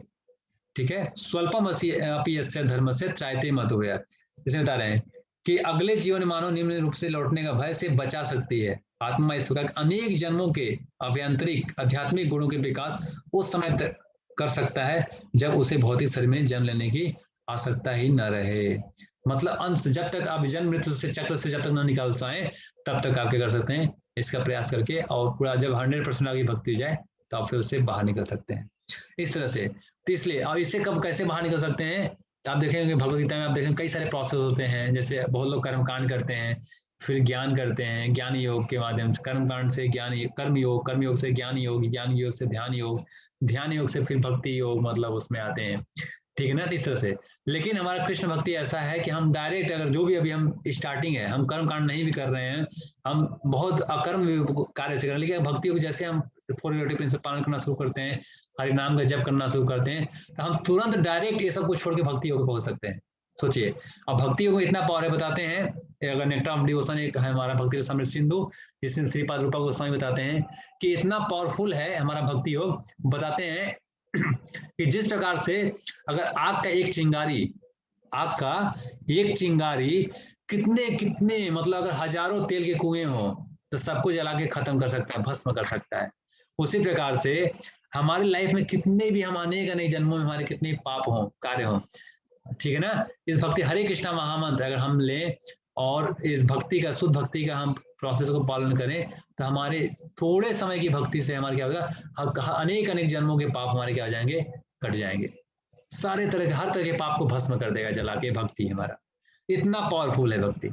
इसीलिए इसमें बताया जा रहा है कि क्या करते हैं, तो जब उसे भौतिक शरीर में जन्म लेने की आवश्यकता ही न रहे और वो आध्यात्मिक लोक में अपने मूल निवास को लौट जाए। तो हम जानते हैं कि हमारा अल्टीमेट गोल क्या है, बैक टू गॉड हेड, मतलब भगवान के धाम जाना, अपने घर को वापस पुनः जाना।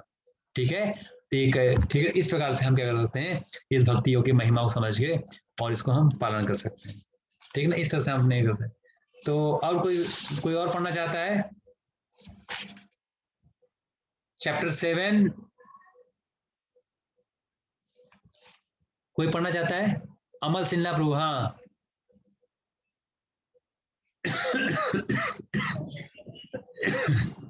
प्रभु जी फर्स्ट पैरा आपका कौन सा, हिंदी है कि इंग्लिश? इंग्लिश है प्रभु। इंग्लिश में आप पेज खोलिए। प्रभु जी 1 मिनट, पेज वाला नहीं है, मेरे पेज नहीं लिखा है, ऑनलाइन पेज खोला है नंबर ना। अच्छा अच्छा, तो आप ना reincarnation the real out body experience,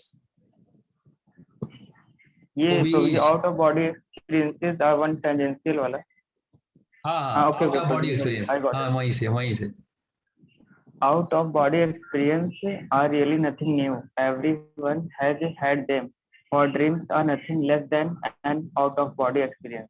During sleep, we enter the dream state when our subtle body consisting of mind, intelligence, and ego leaves the gross form and enjoys the different reality on the subtle plane.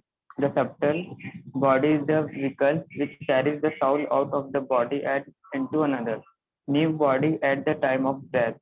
A fairly common type of OBE has been documented in cases of near death, when subjects describe how they seemed to hover above their own bodies at the scene of an accident or over operating table, observing their own bodies without feeling physical pain or discomfort. Although many had been declared clinically dead, even while the gross body is inactive, the subtle body is inactive. As already noted, the subtle body sometimes carries us into dreams, while our gross body lies sleeping in bed. A similar phenomenon occurs when we go on mental journeys during the day as in daydreams. In special circumstances, during a close brush with thank you. death. Okay, okay Amar Sinha प्रभु, thank you so हाँ much, okay it's thank okay, you thank you. ठीक है। Okay, आप यहाँ पे इसको आपने शायद लास्ट क्लासों में आपने पढ़ा होगा अच्छे से, वो भी आउट ऑफ बॉडी एक्सपीरियंस बताया गया होगा आप लोगों को ना एग्जाम्पल से।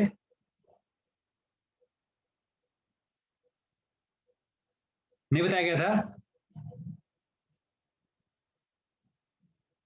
ओके ठीक है, तो कोई नहीं, आप इसमें देख रहे हैं कि ठीक है। आपको सबको जैसे यहाँ बताया जा रहा है कि out of body experience, reincarnation का बहुत सारे एक्सपीरियंस हमें देखने को मिलता है। जैसे इसमें बहुत अच्छा एग्जांपल प्रभुपाद जी दे रहे हैं कि जैसे हम लोग क्या था इस समय बताया कि स्थूल बॉडी और ग्रॉस बॉडी और सूक्ष्म बॉडी जैसे होता है ना, तो जैसे ग्रॉस बॉडी जो अपना पांच पंचभूत से मिलकर बना है और माइंड फॉल्स ईगो मन बुद्धि अहंकार मतलब इंटेलिजेंस से मिलकर जो हमारा सूक्ष्म बॉडी बना है। कभी कभी क्या होता है कि हम देख सकते हैं कि ऐसा कैसे, तो आप देखते होंगे जैसे कभी कभी आप सोते होंगे ना, सोने के बाद क्या होता है कि हमारा ग्रॉस बॉडी होता है वो वर्क नहीं करता, वो निष्क्रिय रहता है। लेकिन क्या होता है जो सूक्ष्म बॉडी होता है ना, माइंड इंटेलिजेंस और फॉल्स ईगो मन बुद्धि अहंकार उसको कार्य करता रहता है, वो हमेशा एक्टिव रहता है, उस समय भी एक्टिव रहता है वो। जैसे इसमें प्रोवाइड क्या करें एग्जाम्पल का स्वप्न का, जैसे हम क्या करते हैं स्वप्न देखते हैं, राइट ना, स्वप्न हम देखते हैं उसमें ऐसा कुछ स्वप्न कि जैसे कभी आप ऐसा लगता है कभी हम आकाश में उड़ रहे हैं या कभी हमारे पीछे क्या है शेर दौड़ा रहा है हमें और हम भाग रहे हैं लेकिन हम तेज से भाग नहीं पा रहे हैं, ऐसा कभी देखते होंगे आप लोग, होता होगा कभी कुछ ऐसा हो रहा है हम भागने चिल्ला रहे हैं, या फिर कभी ऐसा होता है चिल्ला रहे हैं और हम चिल्ला रहे हैं लेकिन आवाज सुनाई नहीं दे रहा है, ऐसा होता है ना, ऐसा एक्सपीरियंस होता होगा सब, ये सबको होता होगा, हम लोग सबको होता होगा ये, ऐसे स्वप्न में होते हैं कभी कभी। और जैसे नींद खुलती लगता है कुछ नहीं है तो ठीक है ना, तो होता है। तो ऐसा कुछ एक्सपीरियंस मतलब क्या होता है, कभी कभी सोल क्या होता है, मतलब सोल के साथ जो हमारा सूक्ष्म बॉडी होता है ये कभी कभी शरीर से हमारे बाहर चले जाते हैं और फिर इधर उधर हमारा वो करते हैं, तो हमें ऐसा अनुभव होता है, ठीक है ना।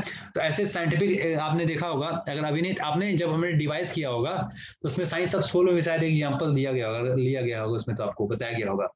तो उसमें कोई साइंटिफिक ऐसे है कि एक बार ऐसा क्या हुआ कि कोई हॉस्पिटल में एक रिसर्च चल रहा था ना, एक आदमी का ऑपरेशन चल रहा था और क्या हुआ कि उसके मतलब और तो उसमें वो मतलब कह सकते हैं आप ना कि पूरा वो डेथ के मतलब ऐसा नहीं था कि वो बचेगा, लेकिन फिर भी क्या हुआ कि उसको डॉक्टर ने चेक किया और फिर उसको ऐसा लगा कि अभी तो नहीं डेड होगा, लेकिन फिर भी एक नर्स थी तो क्या कि नहीं क्या कहते हैं चलिए लास्ट ट्राई करते हैं, तो लास्ट ट्राई किया, उसका ऑपरेशन किया और क्या हुआ कि ऑपरेशन करने के बाद डॉक्टर ने सब कुछ किया तो वापस जैसे कुछ दिन बाद पेशेंट जीवित हो गया।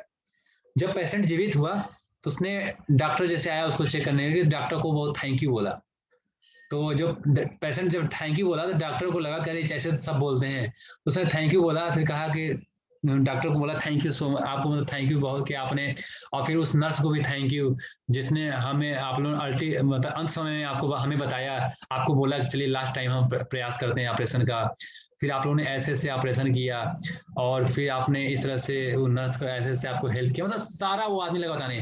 डॉक्टर लोग का ये कैसे जानता है, ये तो बेहोश में पड़ा हुआ था, इसको सारा इंजेक्शन दिया गया था, इसको कोई होश ही नहीं था, इसकी चेतना ही वापस नहीं, ये कैसे जानता है? तो उसको मतलब पूरा बताया उसने, ठीक है ना, उसको सब कुछ पूरा ऑपरेशन कैसे हुआ सब कुछ उसने बता दिया। तो उसने वही उसमें बताते हैं आउट ऑफ बॉडी एक्सपीरियंस, मतलब क्या था, जब एक्सपेरिमेंट जब उसके बॉडी का ऑपरेशन चल रहा था, तो वो पूरा जो सूक्ष्म बॉडी था वो पूरा ऊपर से सब कुछ देख रहा था उसका, इसलिए उसने सब कुछ बता दिया। तो फिर उस समय एक साइंटिस्ट थे, उनका नाम अभी मुझे भूल ना हो, इसमें शायद दिया नहीं है, वो उसमें आता है, डिस्कवरी डिवाइस में आता है साइंटिस्ट का नाम। तो वहां पे उस साइंटिस्ट को बुलाते हैं डॉक्टर, फिर डॉक्टर क्या करते हैं, उसमें उनको पूछते हैं इसके बारे में, तब वो साइंटिस्ट बताते हैं, नहीं वो मतलब वो रीइंकार्नेशन पे रिसर्च करते हैं, उनका नाम में बहुत मतलब दिमाग से उतर गया है मेरे। तो वो जब बताते हैं तब डॉक्टरों को फेथ होता है। तो ऐसे कई सारे होते हैं। और फिर अगर हम शास्त्रों में देखें तो शास्त्रों में भी ऐसे हमारे एग्जाम्पल्स आते हैं रीइंकार्नेशन, मतलब वो आउट ऑफ बॉडी एक्सपीरियंस का। अजामिल कथा आप लोगों ने सुना होगा, आप लोगों में से अगर कोई, तो अजामिल कथा सुना आप लोगों ने? अजामिल क्या हुआ, जब अजामिल जानते हो ना, कि जब अजामिल को यमदूत उनके शरीर से उनको खींच रहे थे, तब तो क्या हुआ, उन्होंने नारायण अपने पुत्र के नाम को पुकारा, तो नारायण का नाम सुन के वे क्या किए, विष्णुदूत भगवान के दूत आ गए। तो अब क्या हुआ कि अजामिल वहां सब कुछ देख रहा, जैसे विष्णुदूत और यमदूत में जो भी हमारा चल रहा था, आर्गुमेंट हो रहा था, वो सब कुछ क्या हुआ, अजामिल सुन रहा था। तो वहां पे भी अजामिल क्या हुआ, आउट ऑफ बॉडी एक्सपेरिमेंट मतलब एक्सपीरियंस होता है वहां पे। तो ये ओबी का है, तो ये भी हम यहाँ पे देख रहे हैं, यही बताने का प्रयास कर रहे हैं गोपाल, कि सूक्ष्म धरातल पे भी हम लोग एक भिन्न वास्तविकता का भोग करता है। सूक्ष्म शरीर एक ऐसा वाहन है जो आत्मा को मृत्यु के समय शरीर के बाहर एक अन्य नए शरीर में ले जाता है। तो जो हमारा सूक्ष्म शरीर है ना, जैसे कहते हैं कि सूक्ष्म, जैसे हम एक शरीर से दूसरे शरीर में ट्रांसफर होते हैं, हमें क्या करता है, वो सूक्ष्म शरीर हमें क्या करता है, मन बुद्धि जो अहंकार होता है वही हमें एक शरीर से दूसरे शरीर में ट्रांसफर होता है। क्योंकि जो मन बुद्धि अहंकार के कारण हमारी चेतना होती है, और उसी चेतना कारण हमें अगला शरीर मिलता है। कहते हैं ना, जैसे हमारी चेतना होती है वैसे हमें अगला शरीर मिलता है। तो ये बताने का प्रयास कर रहे हैं। तो शरीर का वायु रूप का एक समान प्रकार का आसन मृत्यु के विवरणों में मिलता है। मतलब शरीर हमारा जो स्थूल शरीर है वो तो मृत्यु के समान है, इसका कोई इफेक्ट नहीं, लेकिन हमारा जो सूक्ष्म शरीर है वही क्या होगा, एक शरीर से दूसरे शरीर में ले जाएगा। ठीक है, तो यहाँ एक बहुत अच्छा से एग्जाम्पल दिए हैं, अगर आप देखेंगे इसी में, ठीक है ना, कि अपने वर्तमान जीवन काल में हम अनजाने में अपने अगले इस शरीर के लिए सूक्ष्म शरीर का निर्माण करते हैं। जैसे बता रहे हैं, जिस प्रकार से एक भूई कीड़ा कैटरपिलर जो होता है, पुराने पत्ते को छोड़ने के पूर्व नए पत्ते को क्या करता है, पकड़ लेने के पश्चात आगे बढ़ता है। जैसे आप कोई कीड़ा होता है ना, एक पत्ते से दूसरे पत्ते पे जाएगा, एक पत्ते पे से क्या करता है, दूसरे पत्ते पे जब उसको पकड़ लेता है तो दूसरे पुराने पत्ते को छोड़ देता है। उसी प्रकार से क्या होता है, हमारा शरीर जो होता है ना, शरीर भी हमारा, जैसे ही शरीर हमारा खराब हो जाता है तो जो सूक्ष्म बॉडी होता है आत्मा कहता है दूसरे शरीर को जैसे पकड़ने का मतलब, जैसे अब ये शरीर खराब होता है, इसको छोड़ने के लिए क्या करता है, दूसरा शरीर का उसको चेतना जैसे होता है वैसे इस शरीर को छोड़ के दूसरा शरीर हमें धारण कर लेता है। ठीक है, तो इस प्रकार से क्या होता है, हमारा एक शरीर से दूसरे शरीर में हमारा जन्म हो जाता है। और यही ऐसा नहीं है, जैसे आप जानते हैं ना कि भगवदगीता में भगवान बताते हैं कि देहिनो अस्मिन् यथा देहे कौमारम यौवनम जरा। ठीक है, तो ऐसा नहीं है उसी से इस शरीर में भी, जो शरीर हमारे पास है, इस शरीर में देखते होंगे कि क्या है कि हम लोग हर समय हमारा क्या शरीर में चेंजेस होते रहते हैं। जैसे अगर आप लोग साइंस के स्टूडेंट बहुत सारे लोग हैं तो आप लोग पढ़े होंगे इसमें कि क्या होता है कि हमारे मतलब कुछ सेल्स के, जो हमारे बॉडी में सेल्स होते हैं उनका कुछ समय होता है। वो सेल्स हमारे हमेशा क्या होते हैं, एक सेल से मरने के बाद दूसरा सेल्स हमारा जनरेट होते रहते हैं। तो हमेशा आप देखेंगे हम छोटे में थे, छोटे छोटे से बड़े हुए, बड़े से हम यंग होते हैं, फिर बूढ़े हो जाते हैं। जैसे भगवान बताते हैं कि वांसांसी जीर्णानी यथा विहाय नमानि गृह्णाति नरो अपराणी। ठीक है ना, तो जैसे ही मतलब क्या होता है कि जब क्या होता है कि जब पुराने कपड़े जैसे फट जाते हैं तो नए कपड़े हम धारण करते हैं, पुराने कपड़े को क्या करते हैं, फेंक देते हैं। उसी प्रकार से ये शरीर क्या होता है, जैसे ही शरीर हमारा क्या होता है, ये आत्मा, ये जो हमारा सूक्ष्म शरीर होता है, जो हमारा स्थूल शरीर अगर हमारा खराब हो जाता है तो क्या होता है, इस छोड़ के दूसरा शरीर क्या करते हैं, धारण कर लेते हैं। अब दूसरा शरीर कैसा मिलता है, हमारे कर्मों के हिसाब से, वैसे बताया मैं, जैसे हमारे सेंस इंद्रिय भोग करने की इच्छा होती है, जैसे हमारे कर्म होते हैं उसी हिसाब से हमें दूसरा शरीर, अगला शरीर हमें मिलता है। ठीक है, तो इस प्रकार से हमें भगवदगीता में हमें कई सारे इसके मिलते हैं, कैसे हमें शरीर मिलता है, कैसे आत्मा कैसे शरीर, एक शरीर को छोड़ के दूसरा शरीर कैसे धारण करता है, ये सब सारे इसमें आपके रीइंकार्नेशन ये सब बताए जाते हैं, ठीक है ना। तो इसी को बताते हैं कि आत्मा के एक शरीर से दूसरे शरीर में स्थानांतरित होने को क्या बोलते हैं, रीइंकार्नेशन बोलते हैं, ठीक है ना। जिस प्रोसेस को मतलब अगर जो हमारा सोल है एक बॉडी से छोड़ के दूसरे बॉडी में जो ट्रांसफर होता है, इसी प्रोसेस को क्या बोलते हैं, रीइंकार्नेशन बोलते हैं, ठीक है। इसमें ये बताने का प्रयास कर रहे हैं, ठीक है। और कोई पढ़ना चाहेगा, बताइए कौन पढ़ना चाहता है, हाथ उठाइए। सोवी प्रभु या साहिल प्रभु कोई पढ़िए। अच्छा अनुभव प्रभु, ठीक है अनुभव प्रभु।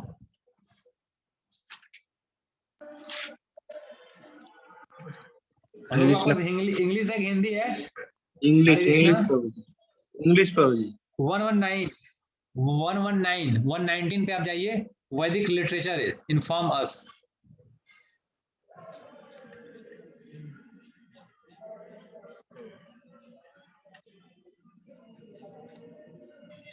जी ऑनलाइन में मिल गया? 65 पेज तक है प्रभु जी।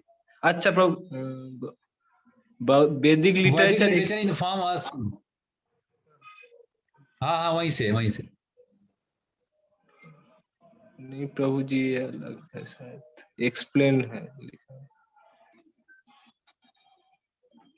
प्रभु जी कौन सा चैप्टर है? Chapter 7 almost reincarnation. Death is not painless transition.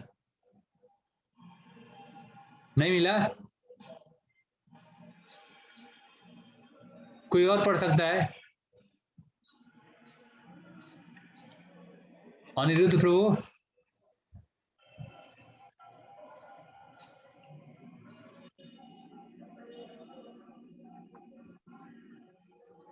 Yes प्रभु जी, आप पढ़ सकते हैं? यस इंग्लिश में प्रभु जी, पेज नंबर आपका बुक है ना 119 वैदिक लिटरेचर इन्फॉर्म्स, यहाँ से। Yes Vedic literature informs us that only self-realized, liberated souls have the power to experience death without anxiety. Class ले रहा हूँ ना, बाद में बात करते हैं।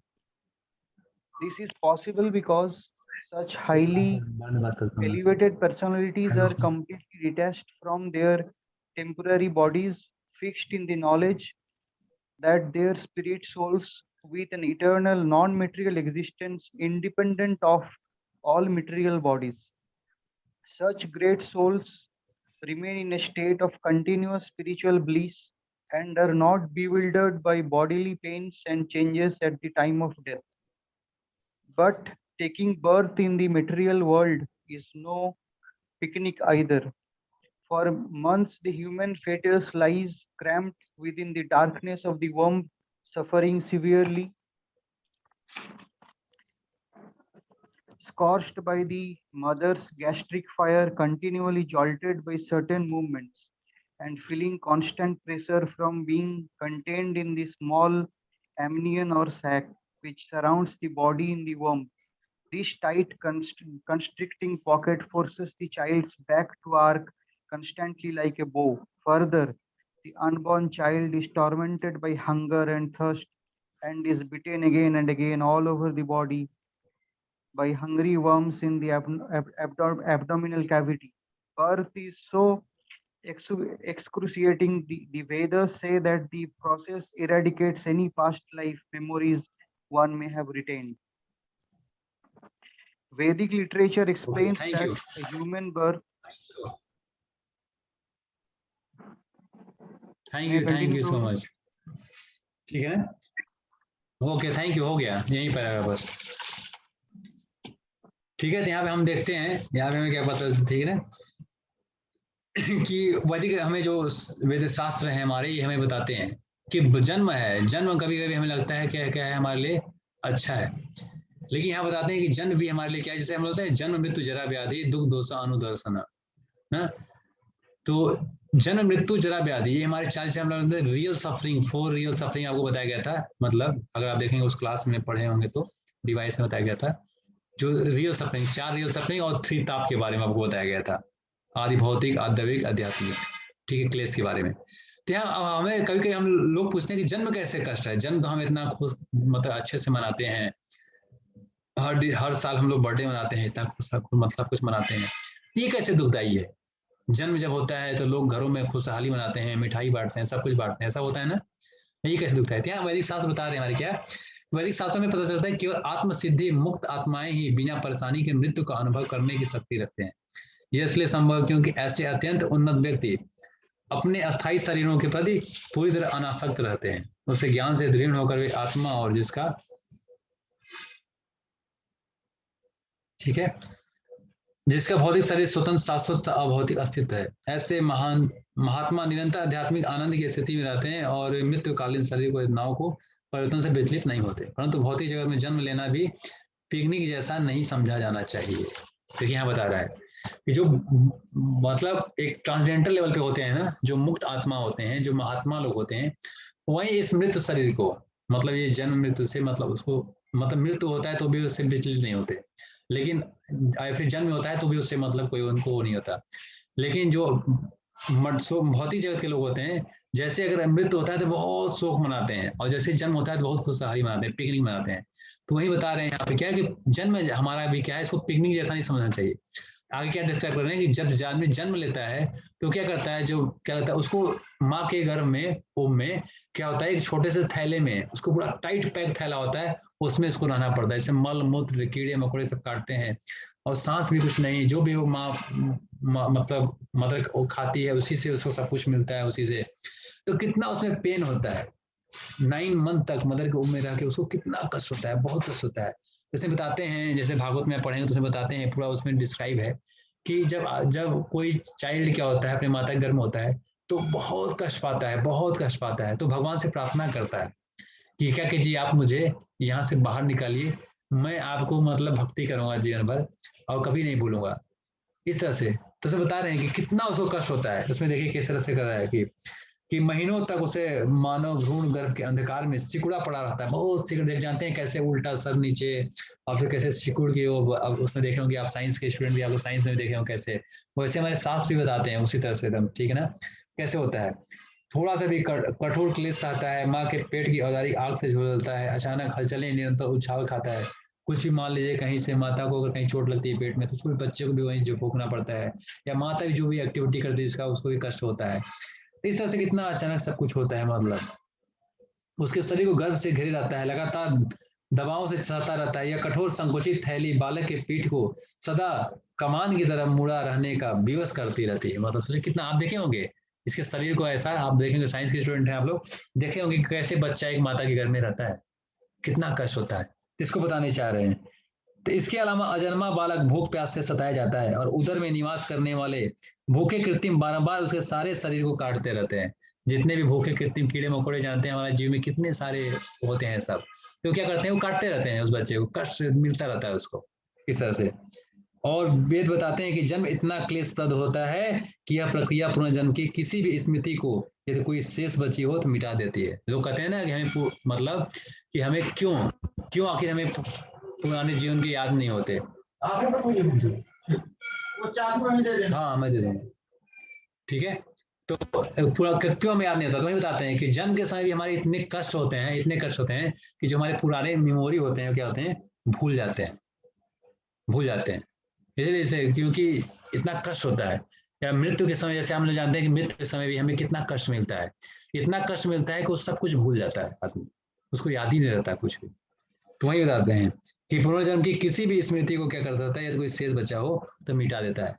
लेकिन क्या होता है, कभी कभी ऐसे भक्त होते हैं भगवान के, तो क्या होता है, उनको ये सब कष्ट नहीं होता, वो ये सब नहीं लगता कि उनको कष्ट हो रहा है, मृत्यु का कष्ट हो रहा है, जन्म मतलब जन्म तो वो तो मुक्त हो जाते हैं, मुक्त आत्मा मतलब वो जन्म से परे हो जाते हैं। अब उनका जैसे कभी कभी लगता है ना, लोग बोलते हैं कि जो भक्त होते हैं वो भी, उनका भी तो मृत्यु होता है, उनको भी तो ऐसा होता है, और जो बाहर के लोग हैं उनका भी मृत्यु होता है, फिर क्यों हम भक्ति करें, क्या फायदा है, दोनों का मृत्यु हो ही रहा है, ठीक है, दोनों कष्ट होता है। तो इसमें बहुत एक अच्छा सा एग्जाम्पल देते हैं कि जैसे कोई बिल्ली होता है ना, बिल्ली आप देखे होंगे, तो बिल्ली जो होता है क्या करता है वो कि जैसे किसी चूहे को पकड़ता है अपने मुंह से ना, तो उसको जब पकड़ता है तो उसको क्या करता है, उसका मृत्यु मतलब उसके सामने होता है, उसको मार डालता है। लेकिन जब वही बिल्ली क्या होता है, अपने जब बच्चे को पकड़ता है तो कितना प्रेम से पकड़ता है वो उसको ना, और उसको एक सुरक्षित स्थान पर रख देता है। उसी प्रकार से है कि जब भगवान के भक्त होते हैं ना, तो उनको मृत्यु आती है लेकिन उनको भय नहीं रहता, उनको भगवान बहुत सुरक्षित से अच्छी जगह पहुंचाते हैं। लेकिन क्या होता है, जो अगर भक्त नहीं होते, जो मतलब बहुत सारे गलत कार्य किए जाते हैं, तो उनको यमदूत क्या करते हैं, उसी जैसे बिल्ली अपने चूहे को मारती है ना, उसी तरह से उनको मारते हैं, दंड देते हैं। लेकिन इस यही मतलब इस तरह से होता है हमें, तो हमें समझना है मृत्यु होगा, लेकिन भक्तों को उसका कष्ट नहीं होता, दुख नहीं होता है मृत्यु से, उनको कोई शोक भी नहीं होता इस सब चीजों का। ठीक है, इस तरह से हमें समझना है इसको। ठीक है, कोई और पढ़ना चाहेगा? Next paragraph.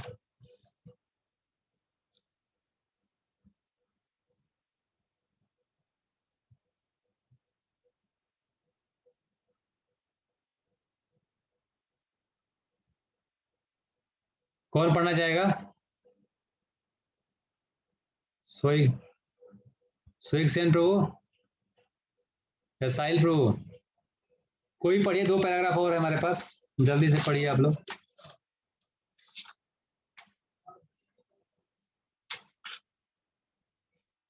Hare Krishna.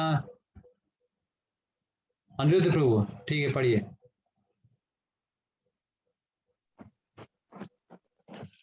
Vedic literature explains that a human birth is very rare. In other words, most living beings in the material world have assumed non-human forms. This happens when the soul. कहाँ से पढ़ रहे हैं आप? Sorry आपको पढ़ना है 8 chapter, 8 chapter का स्टार्टिंग से। The sages of ancient India say. या Okay, Prabhuji. यस प्रभु जी, वहीं से। The sages of ancient India tell us that the goal of human life is to escape from the endless cycle of reincarnation. Don't come back, they warn. All in all, the situation of the living entity caught in the cycle of birth and death is somewhat like that of the Greek hero Sisyphus, the king of Corinth, who once tried to outwit the gods but was sentenced to a no-win fate. He was given the punishment of rolling a massive stone up a hill, but each time the stone reached the summit, it rolled down again, and again Sisyphus was forced to endlessly repeat his arduous task. Similarly, when a living entity in the material world ends one life, he must, by the law of reincarnation, begin another one. In each life, he works hard to achieve his material goals, but his endeavors always end in failure, and he must begin anew.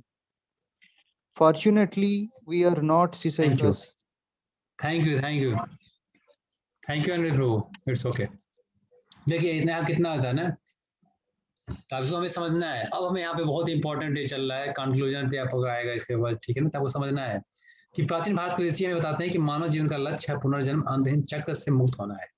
तो हमें ये समझना है कभी क्यों कहते हैं हमें कि हमें अकर्म करना है, क्यों हमें भगवान के लिए कर्म करना है, क्यों हमें भक्ति करना है, इसको हमें समझना होगा।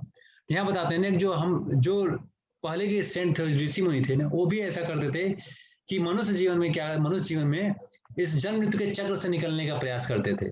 क्योंकि हो सकता है कि हमें लगे कि हम अच्छे कार्य करेंगे, आपको बताया ना कि आप अच्छे कर्म करोगे तो अच्छे फल मिलेंगे, बुरे कर्म करेंगे तो बुरे फल मिलेंगे, और दोनों के कर्म के फल को आपको भोगने के लिए शरीर लेना पड़ेगा। तो अगर शरीर लेना पड़ेगा तो उसके लिए क्या करना पड़ेगा, आपको जन्म लेना पड़ेगा, फिर मृत्यु होना, जन्म मृत्यु के चक्र में आपको बार बार आना पड़ेगा। तो यहाँ पे कितना अच्छा एग्जाम्पल दे रहे हैं कि जैसे क्या होता है, कोई पहाड़ पे आप अगर कोई स्टोन फेंकते हैं तो क्या करता है, फिर से ऊपर से जाके फिर से नीचे आता है, फिर ऊपर फेंकते हैं फिर नीचे आता है। उसी प्रकार से हम क्या करते हैं, जन्म लेते हैं, फिर कर्म करते हैं, फिर मृत्यु होती है, फिर जन्म लेते हैं, फिर मृत्यु होती है, फिर जन्म लेते हैं, मृत्यु। इसी बार बार इसी जन्म मृत्यु के चक्र में हम क्या करते हैं, फंसे रहते हैं। और जन्म होगा तो मृत्यु जरा व्याधि सब होगा, जन्म मृत्यु जरा व्याधि, चारों साइकिल को बार बार रिपीट होना पड़ेगा।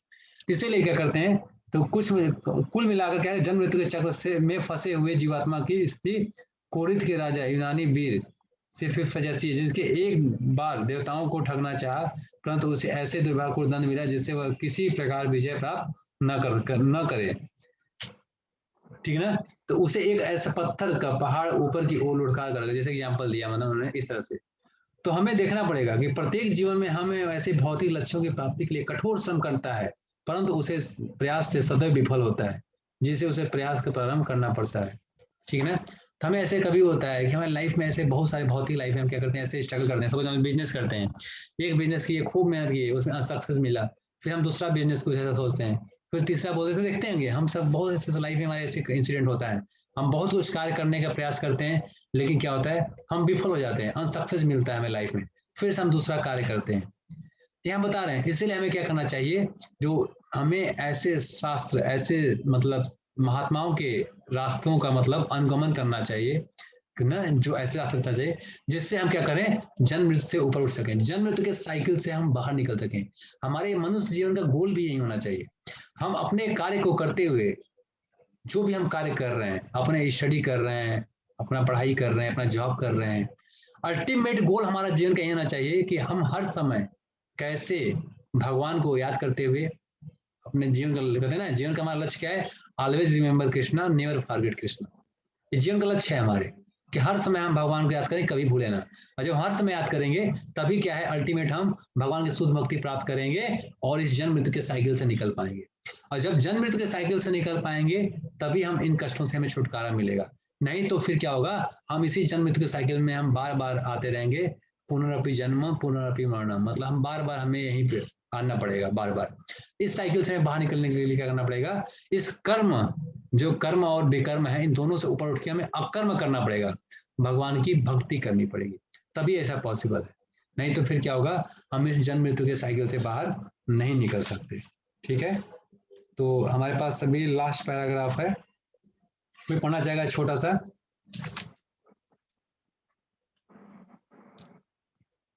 कौन नहीं पढ़ा? सोइक सेन प्रभु, अच्छा कोई उठाया है, ठीक है, वैभव प्रभु पढ़ लीजिए, वैभव प्रभु।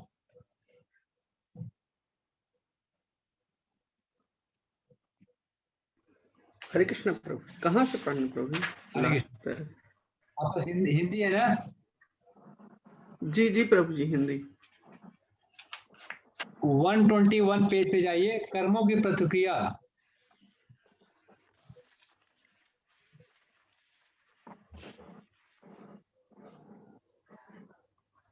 वन 121 पेज, कर्मों की प्रतिक्रिया धूल की तरह है। जी प्रभु जी, कर्मों की प्रतिक्रिया धूल की तरह है, जो हमारी मूल विशुद्ध आध्यात्मिक चेतना के दर्पण को ढक लेती है। यह दूषण केवल हरे कृष्ण मंत्र के कीर्तन से ही दूर किया जा सकता है, जो संस्कृत वर्णों में भगवानों के नामों से बना है। हरे कृष्णा कृष्ण कृष्ण हरे हरे, हरे राम राम राम हरे हरे। इस मंत्र की कर्म से मुक्ति करने की शक्ति है, जो बहुधा मुक्ति देने वाला महामंत्र कहा जाता है। समूचे वैदिक साहित्य में वर्णित है। श्रीमद् भागवतम, जो पुराणों का नवनीत है, संतुति करता है। अनजाने में श्री कृष्ण के पवित्र नाम का कीर्तन करने से जन्म और मृत्यु की जटिल जालों में फंसे जीव तत्काल मुक्त हो जाते हैं। विष्णु धर्म में कहा गया है कि यह शब्द कृष्ण इतना मांगलिक है कि कोई भी व्यक्ति बस थैंक यू। ठीक है, इसे बता रहे हैं क्या कि कर्मों की प्रतिक्रिया कैसी है, धूल की तरह है, जो हमारी मूल विशुद्ध आध्यात्मिक चेतना के दर्पण को ढक लेती है। जिसे हमें समझना है कि ना, जैसे आप देखते होंगे कि जिस प्रकार से क्या होता है कि जैसे दर्पण होता है ना, मिरर, जिसमें आप अपना फेस देखते हैं, अगर वो धूल से ढक जाता है तो फिर उसमें क्या होता है, हमें सही से अपना क्या होता है, दर्शन नहीं होता, अपने फेस का मतलब हम सही से देख नहीं सकते। उसी प्रकार से जब हमारे कर्म के जो फल होते हैं ना, उसी कारण जो हमारी चेतना होती है, आत्मा होती है, ढक जाती है चेतना, क्योंकि जैसे कर्म करते हैं उसको उसी हिसाब से फल होगा। उस हिसाब से क्या होगा, फिर कर्मों की प्रतिक्रिया धूल की तरह है, जो हमारी मूल विशुद्ध आध्यात्मिक चेतना को, दर्पण को ढक लेती है।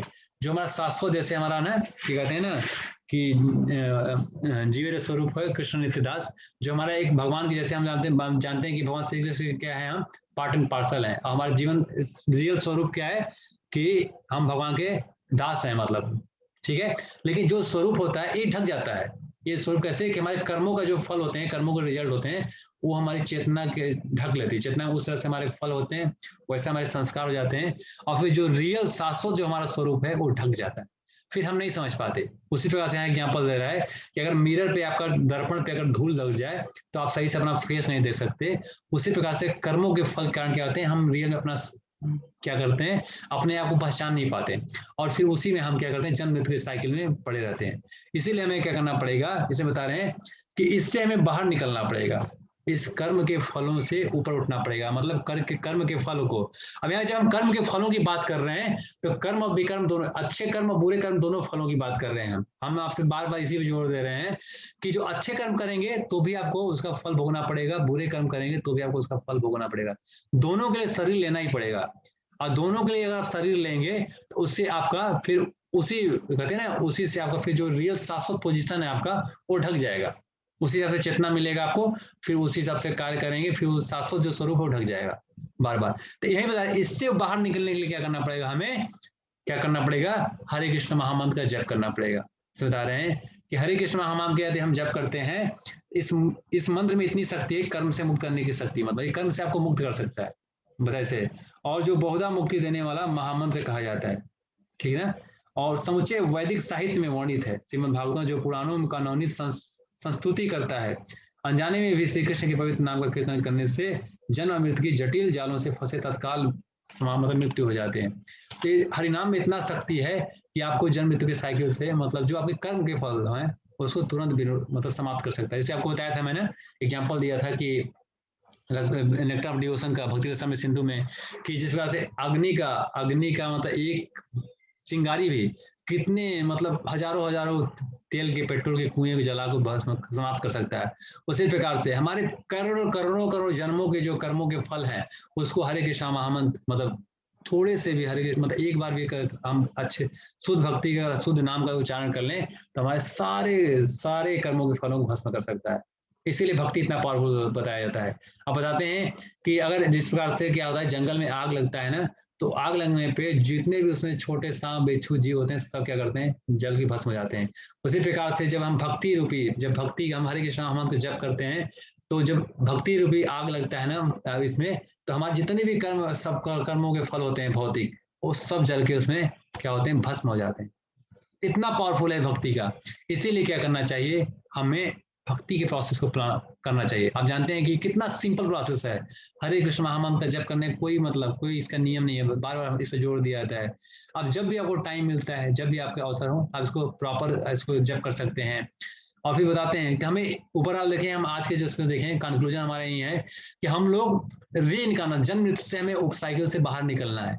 और इसको कैसे, जैसे हम लोग बहुत लोग बर्थडे मनाते हैं ना, बर्थडे मनाते हैं, लेकिन हमें उस देखना है, जन्मदिन को समझना है। हम जन्मदिन मनाते हैं, सपोज मान लीजिए आज आपका 10th बर्थडे है, आपने मतलब आपका जो मनुष्य जीवन का 60 ईयर मान लीजिए आपका है, आपने 10 साल अपने लाइफ का गवा दिया, तो हमें दुखी होना चाहिए, लेकिन हम लोग यहाँ खुशी मनाते हैं, क्योंकि भौतिक जीवन में सुख हर समय हम ना कोई सोचते हैं कि पार्टी के माध्यम से सुख पाने का आनंद, सुख पाने का प्रयास करते हैं, क्योंकि रियल लाइफ में सुख नहीं है, लेकिन हम सुख पाने का प्रयास करते हैं। इसलिए हम कभी मैरिज एनिवर्सरी मनाते हैं, कभी बर्थडे मनाते हैं, तो कभी मतलब कोई ऐसा पार्टी मनाते हैं, तो कभी मतलब देखते हो कि आप ऐसे कार्य हम लोग तरह से करते हैं, लेकिन देखते हैं उसमें कोई फायदा नहीं होता, हम मनाते हैं फिर से खत्म।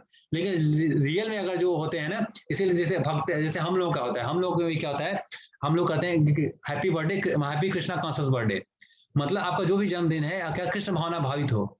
और इसमें हम क्या प्रार्थना करते हैं कि अगर हम देखेंगे, आप कभी देखेंगे तो हम लोग क्या कहते हैं, हरे कृष्णा टू यू, मतलब इसमें आता है never come back again, go back to Godhead, go back to Godhead. मतलब हाँ, इसमें हम प्रार्थना करते हैं भगवान से। अगर हम लोग जैसे हरे कृष्णा हमारा आता है, बर्थडे सेलिब्रेट करते हैं भक्तों का, तो हम लोग भी सेलिब्रेट करते हैं, लेकिन हमारा मेन मोटिव क्या होता है कि नेवर कम बैक अगेन, मतलब आप फिर से इस जन्म मृत्यु के साइकिल में मत आओ, और कहाँ जाइए, go back to Godhead, मतलब भगवान के धाम, अपने घर जो है वापस जाइए। तो हमारा ऐसा होना चाहिए। तो हमें इसलिए से हमें समझना है, और कैसे हम भगवान के धाम जा सकते हैं, इसमें आप देखेंगे, आप पढ़िएगा, इसमें लास्ट में आपको दिया है सब अच्छे से क्या करना चाहिए हमें। तो आप जैसे आप सब इतने अच्छे से पालन कर रहे हैं, हरे कृष्णा महामंत्र का अच्छे से जप कीजिए, शास्त्रों का, भगवत गीता का अच्छे से अध्ययन कीजिए, भागवतम का अगर आप टाइम मिलता है उसको अध्ययन कीजिए, भक्तों का संग कीजिए, ठीक है ना, और वैष्णवों की सेवा कीजिए, जैसे जो भी आप प्रॉपर इसमें कीजिए। बहुत सारे ऐसे एग्जाम्पल दिए हैं इसमें आपको, तो आप ये सब कार्य करेंगे तब जाके आप, जैसे आप बताते हैं भगवान की भक्ति कीजिए, इसमें कुछ भी हो, जैसे भगवान इसमें दिया हुआ है कि पत्रम पुष्पम फलम तोयम एवं में भक्तिया प्रयच्छति तदहम भक्ते भक्ति उपहितम असनामी प्रत्यात्मन। मतलब अगर कुछ भी आपको हो, कोई भी आपका हो, चाहे से प्रेम पूर्वक, प्रीति पूर्वक, अगर भगवान को अगर कुछ भी नहीं हो पाता है तो आप भगवान को प्रेम से कुछ पुष्प ऐसे दीजिए, कुछ पत्र, तुलसी के पत्र, या कुछ जल दीजिए, या कुछ फल ऐसे भगवान को अर्पण कर दीजिए। हरे कृष्णा महामंत्र का जप कीजिए, भक्तों का संग कीजिए, भागवत गीता का अध्ययन कीजिए। अगर ये सब प्रोसेस हम देखेंगे, आप जो भी कार्य कर रहे हैं, हमेशा याद रखिए, जो भी कार्य कर रहे हैं आपको किसी कार्य को छोड़ना नहीं है। मैं बार बार आपको इसमें भाई जब भी बोलता हूँ आपको, आप अगर पढ़ाई कर रहे हैं तो पढ़ाई करते रहिए, जॉब कर रहे हैं तो जॉब करते रहिए, अपने किसी भी कार्य को न छोड़ के जो भी आपको टाइम मिलता है उस कार्य को करते, सिर्फ भगवान को समर्पित करते चलिए। हर एक कार्य को अपने भगवान को समर्पित करते चलिए और अच्छे से हरि नाम का जप कीजिए, भक्तों का संग कीजिए, भगवत गीता का अध्ययन कीजिए। आपको जो कुछ आपके पास होता है उसको भगवान को ऑफर करते चलिए। आप देखेंगे बहुत इजी प्रोसेस से आप इस जन्म मृत्यु के साइकिल से बाहर निकल के भगवान के धाम हम जा सकते हैं। इतना इजी प्रोसेस से, इस तरह से हम इसको समझ सकते हैं पूरा रीइंकार्नेशन, पूर्ण आगमन को, ठीक है ना। इस तरह से विज्ञान को समझते हुए हम अपने आप को, अपने जीवन को हम सक्सेस कर सकते हैं। और जो हमारे जीवन का अल्टीमेट गोल है कृष्ण प्रेम, उसको हम क्या कर सकते हैं, प्राप्त कर सकते हैं। भगवान को शुद्ध भक्ति हम प्राप्त कर सकते हैं, समझ सकते हैं, ठीक है। तो थैंक यू सो मच आज के लिए। अगर कोई किसी तरह का आपको प्रश्न हो तो आप हमसे पूछ सकते हैं, ठीक है। Hare Krishna. Hare Krishna. Thank you very much Daya Sundar प्रभु जी, इतना अच्छा सेशन लेने के लिए, हमें इतने अच्छे से समझाने के लिए प्रभु जी, थैंक यू वेरी मच। प्रभु जी सौविक सेन प्रभु का प्रश्न है जी। हरे कृष्णा प्रभु। हरे कृष्णा प्रभु जी। हरे कृष्णा सौविक प्रभु, बोलिए। प्रभु जी मेरा क्वेश्चन है कि जैसे आप बोले कि कृष्ण का नाम जो है कोई भी पाप कर्म को काट सकता है, तो अगर ये मैटेरियलिस्टिक पीपल ये समझ के चले कि वो कोई ना कोई पाप करते रहेंगे और कृष्णा का नाम लेके पाप कट जाएगा, तो वैसे उस टाइम कैसे होगा? थैंक यू सो मच, बहुत अच्छा प्रश्न पूछा आपने। देखिए तो यही बोला ना कि हमें, जैसे आप नाम जप करते होंगे ना, नाम जप में 10 अपराध होता है, तो उसमें एक आता है नाम के बल पर पाप करना। अगर हम ऐसा सोचें कि हम नाम जप करेंगे और हम फिर पाप भी करते रहेंगे, तो नाम फिर क्या होता है, पाप नहीं होता, वो अपराध में कन्वर्ट हो जाता है। नाम के बल पर पाप करना, ये हमारा क्या होता है, अपराध हो जाता है। वो और ज्यादा डेंजरस हो जाता है, फिर वो आपको आगे नहीं बढ़ने देगा, आपको नाम जप भी नहीं करने देगा, और वो अपराध में कन्वर्ट हो जाएगा, और फिर उसका बहुत बुरा परिणाम हो सकता है आपका। तो ऐसा नहीं है, ये नाम का जब भी आपका इफेक्ट करेगा जब हम क्या करेंगे, अपराधों से बचेंगे। शुरुआत में हो सकता है हमें, जैसे शुरुआत में हम नाम जप करते हैं तो आपको, जैसे आप डेली अगर संडे क्लास होगा तो उसमें बताया गया आपको कि 3 तरह का हम लोग नाम जप करते हैं। एक नाम अपराध युक्त नाम जप करते हैं, एक नाम आभास जप करते हैं, एक शुद्ध नाम का जप करते हैं, राइट ना। तो जैसे हम करते हैं, नाम भी करते हैं और पाप भी करते हैं, नाम भी करते हैं पाप भी करते हैं। नाम अपराध है, जिससे आप शुद्ध नहीं सकते। तो बताइए, अगर आप शुद्ध नाम का जब एक शुद्ध नाम का जप करते हैं तो हमारे कई जन्मों का पाप कर सकता है। और फिर जैसे अजामिल हुआ, अजामिल के कितने जन्मों के पाप क्यों कट गए थे, क्यों उसने नाम आभास का जप किया था, इस कारण ऐसा हुआ था, ठीक है ना।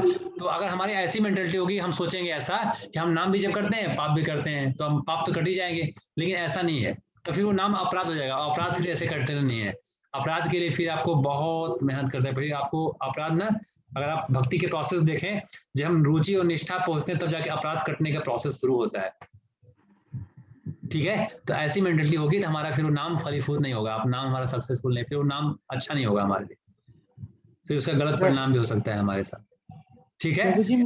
नाम जब करना है लेकिन अपराध नहीं करना है। ठीक है प्रभु जी, मेरा और एक क्वेश्चन था।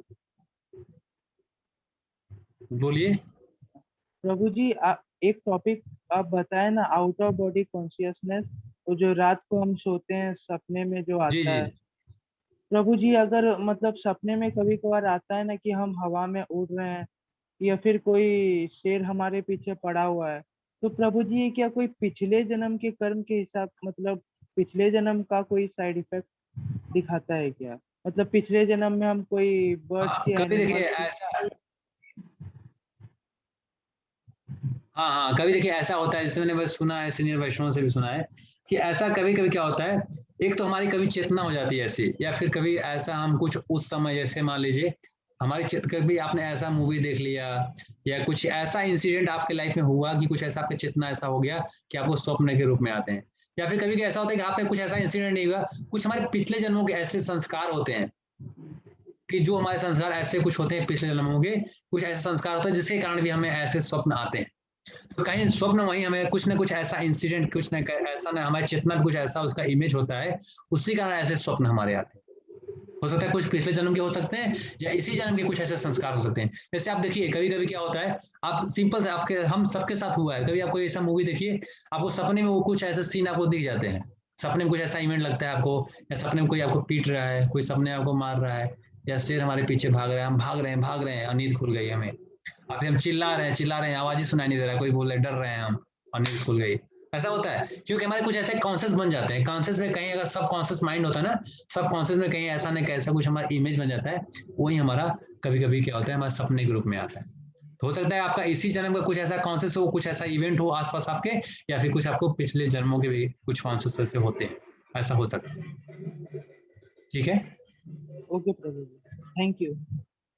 Thank you, thank you so much प्रभु। अमर सिन्हा प्रभु। हरे कृष्णा प्रभु जी। हरे कृष्णा। प्रभु जी, मेरा ये प्रश्न था कि जो गौ माता होती हैं, क्या उनको भी वो 84 लाख योनियों में से एक योनि दी गई है अपने पूर्व जन्म के कर्म को भोगने के लिए, या फिर वो ये सब लागू नहीं होता कर्म का? जैसे गौ माता को? हाँ, गौ माता को उनका भी देखिए कुछ होता है ना, गाय का भी कुछ ऐसा होता है कर्म होता है, एक योनि है ना, वो योनि है, तो उनको भी कुछ ऐसे जैसे एनिमल का होता है ना, तो एनिमल में जैसे होता है तो गाय का जो है, गाय का योनि सबसे ऊपर है ना, जैसे जितने भी जानवर की योनि है उसमें गाय की योनि सबसे ऊपर, तो उसका भी एक योनि है। तो एनिमल में बहुत सारे योनि होते हैं, एनिमल कई सारे हैं, तो भी योनि है एनिमल की योनि में, मतलब गाय का है। जैसे ऐसे जैसे होता है कभी कभी आप अच्छे कर्म करते हैं तो स्वर्ग में भी बहुत लोग क्या होता है, स्वर्ग भी गाय का होता है, तो स्वर्ग भी गाय है, मतलब तो भी उनको एक जन्म का मतलब उससे शरीर मिला है, वो भी एक गाय का शरीर है, वो कर्मों के हिसाब से कुछ ऐसा मिला है उनको। जैसे जानवर की योनि है उसमें सबसे उत्तम गाय का शरीर है। अब जैसे अगर वो गाय अगर शरीर छोड़ेंगे तो वो मनुष्य के रूप में आएंगे वापस, या मनुष्य इंसान योनि में? हाँ कोई, हाँ एक गाय अगर शरीर छोड़ेंगे तो एकदम एकदम एकदम वो मनुष्य, उनको अगला जन्म मनुष्य का ही होगा।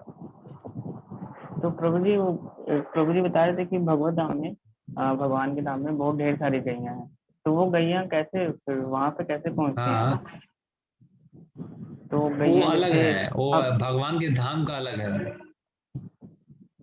जैसे ना देखिए ये क्या होता है कि भगवान के धाम का कुछ अलग है, भगवान के धाम का जो भी है ना, भगवान के धाम का हर चीज चिन्मय है, और हर चीज जैसे कोई भी है, हो सकता है हम ही लोग ऐसा कुछ करें भगवान धाम में गाय के रूप में हम लीला करें, तो भगवान के धाम में वहां पर ऐसा नहीं गाय है अलग है पेड़ है, वहां सब कुछ चिन्मय है, सब कुछ दिव्य है। वहां हमारे भौतिक जगत की तरह ऐसा नहीं होगा कि गाय के शरीर में ऐसा कुछ नहीं, वहां गाय भी बोल सकते हैं, पेड़ भी बात कर सकते हैं, पेड़ों से जैसे आप देखे होंगे वृंदावन के कभी ऐसे ना, जैसे आप भगवान जब श्री कृष्ण का वो जब लीलाएं चलती है तो राधा रानी क्या करते हैं, पेड़ों से पूछती हैं कि कहाँ गए कृष्ण, कहाँ गए कृष्ण, हर से ना, तो सब चिन्मय है, वहां आप किसी से कुछ भी पूछ सकते हैं। वहां के गायों के धाम में और यहाँ पे डिफरेंस है, वहां के ऐसा नहीं, वहां का जो भी कार्य करेंगे आप ना, भगवान किसी के साथ भी लीला करते हैं, वहां पे ना हर सबका पर्सनल है। जैसे एक माला भी आप कहेंगे, जैसे हम लोग माला पहने, भगवान माला पहने, तो माला कैसे भगवान के साथ कर सकता है, लेकिन वहां माला भी एक व्यक्तित्व है, शांत रस में भगवान की सेवा कर रहा है, बांसुरी भी भगवान की सेवा कर रहा है, एक व्यक्ति है बांसुरी, पर्सनिफाइड है, मतलब हर चीज भगवान के धाम में पर्सनिफाइड है, सब अपना अपना एक अलग अलग रस में सब सेवा कर रहे हैं, ठीक है ना। तो गाय भी जो है वहां पे पर्सनिफाइड है, वहां पे भगवान सब लीला कर रहे हैं, भगवान से बात करते हैं, भगवान सब कुछ खेल रहे हैं भगवान के साथ, आप देखते होंगे जैसे। तो यहाँ का लेकिन अलग है, यहाँ पे जो भौतिक जगत में उनके यौनिक के हिसाब से मिला है, ठीक है ना, इनके कर्मों के हिसाब से ऐसा जन्म मिल गया है, ठीक है। लेकिन ऐसा क्या होता है, आप देखिए जैसे कि गाय का दूध लिए, गाय का दूध आपने भगवान को अर्पण कर दिया, भोग लगाया, तो ऐसा नहीं सिर्फ उस गाय को, हो सकता है उस भगवान इतना, अब गाय का दूध भगवान को भोग लगा रहे हैं, तो अब इससे कितने लोग कल्याण होता है, उस गाय का दूध दे रही है, उस गाय के दूध को भगवान को भोग लगा रहे हैं, भगवान से प्रसन्न हो सकता है, उस गाय के शरीर से भगवान के धाम चला जाए, और उस दूध को जो पी रहा है व्यक्ति वो भी धाम चला जाए, इससे बहुत फायदा है। क्योंकि जो कुछ कहते हैं ना कि अगर जिस पेड़ के फूल, अगर पत्ते को, फूल को आप तोड़ के भगवान के चरणों में आप कर दिए ना, हो सकता है पेड़ से डायरेक्ट उसको मनुष्य का जन्म न मिले, लेकिन अगर जिस फूल को आप तोड़ के भगवान के चरणों में लगा दिए, उस पेड़ से डायरेक्ट उसको मनुष्य का जन्म भी मिल सकता है। क्योंकि भगवान के लिए उस सेवा में आ गया ना, तो उसको भगवान की स्वीकृति मिल गया। इसी तरह से हमें हर चीज को, इसीलिए कहते हैं ना कि हर चीज में भगवान, हर चीज को भगवान की सेवा में लगाइए, जिससे सबको स्वीकृति मिले और सब किसी न किसी तरह से भक्ति करके भगवान की क्या करें, धाम जाए। इसीलिए संकीर्तन किया जाता है, संकीर्तन से सबको फायदा होता है। कलयुग में हरिनाम संकीर्तन इतना पावरफुल है कि इसको सबको बेनिफिट होता है, हर तरह के जीव को, पेड़ पौधों, जितने भी एनिमल हैं, कीड़े मकोड़े, सबको फायदा मिलेगा। और हो सकता है उसी जन्म से सबको भक्ति मिले और भगवान के धाम जा सकते हैं। जैसे चैतन्य चरितामृत में एक लीला आता है, कुत्ते का मतलब, ठीक है ना, तो वहां पे एक, अरे नाम मैं भूल रहा हूँ, देखिए दिमाग से नाम उतर जाता है, कि मतलब वहां पे सेन करके एक थे, वहां दिमाग से उतर रहा है, तो उन्होंने कुत्ते के मतलब, वो कुत्ते को क्या होता है, संकीर्तन करते थे, उनके पीछे पीछे कुत्ता जाता था, तो उसको क्या करते, प्रसाद सब खिलाते थे। एक बार क्या हुआ, वो कुत्ता खो गया, तो उसको खोजने के लिए भेजे, तो देखे कि वो चैतन्य महाप्रभु के सामने है। चैतन्य महाप्रभु अपना वो चीज खिलाए, मतलब प्रसाद खाया, और क्या हुआ, वो दोनों पैर पर डांस करते करते उसी कुत्ते के शरीर में भगवान के धाम चला गया।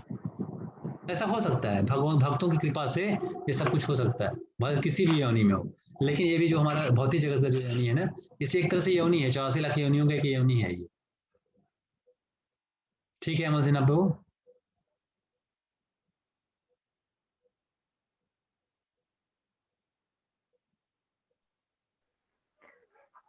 हरे कृष्णा प्रभु जी। हाँ बोलिए गौरव प्रभु। हाँ प्रभु जी, मैं ये पूछ रहा था, जैसे आपने बोला कि नाम संकीर्तन से हमारे जैसे जो पाप कर्म होते हैं वो कटते हैं, तो प्रभु जी अगर हम अभी कोई जी, कष्ट जी। भोग रहे होंगे, तो अगर हम अभी से नाम जी। संकीर्तन करेंगे तो हमारे ये वाला कष्ट भी वो हट जाएगा, या फिर आने वाले कष्ट सारे वो हटेंगे? नहीं देखिए, अगर आप हरि नाम करते हैं, भक्ति करते हैं ना, तो कष्ट, देखिए कष्ट कभी खत्म नहीं होते हैं, कम हो जाता है, खत्म नहीं होते हैं। जैसे आपको ना सिंपल चीज में, आपको लास्ट क्लास में शायद आप लोगों की नहीं है, आपको शायद या किसी और क्लास में मैं दिया हुआ, सिंपल से हमें समझना है कि कष्ट कैसे, कष्ट कभी आपके लाइफ के कम, भक्ति करते हैं, मैं आपसे बार बार कभी दूंगा कि बाहर के लोग हम सबको, आप बहुत लोगों को ऐसे मूर्ख बनाते हैं कि आप ये काम करोगे कि आपके जीवन का कष्ट खत्म हो जाएगा, आप ये पहन लो, ये अंगूठी पहन लो, ये कर लो, ये काम करो। ये सब बेवकूफ बनाने का कार्य है। हम भक्ति करेंगे, आप भक्ति करेंगे तो कभी मैं आपको ऐसा नहीं कहूंगा कि आपके घर में एसी लग जाएगा, आपके बंगला बन जाएगा, आपको अच्छी IAS PCS का जॉब लग जाएगा। भक्ति करने का मतलब ये नहीं होता, आपको हमको समझना है। भक्ति करने पे ऑफकोर्स आपके जीवन में कष्ट मिलेंगे, लेकिन वो कष्ट जो आपके लाइफ के कर्मों के फल होंगे कम हो जाएंगे, वो नलीफाइड होंगे, लेकिन कुछ ना कुछ मिलेगा। जैसे मैं एक सिंपल सा एग्जांपल देता हूँ आपको। एक बार क्या हुआ, एग्जांपल आता है कि एक बार एक भगवान के भक्त थे, वो जंगल से क्रॉस कर रहे थे, तो उनको एक रास्ते में चोर मिलता है, तो वो भी उनके साथ जाता है, जो जीवन में क्या वो चोरी करता था, जानवरों की हत्या करता था, सब करता था। तो जैसे साधु जो भगवान के भक्त होते हैं वो जाते रहते हैं, तो वो क्या होता है, उनके पैर में कांटा चुभ जाता है, उनके ब्लड आ जाता है शरीर से, तो बहुत दुखी होते हैं। फिर जैसे आगे थोड़ा चलते हैं तो चोर के क्या कहता है, ठोकर लगता है, तो गिरता है, लेकिन देखता है वहां कुछ है, तो उसको सोने का क्या देखता है, वहां हटा के सोने का हंडा होता है।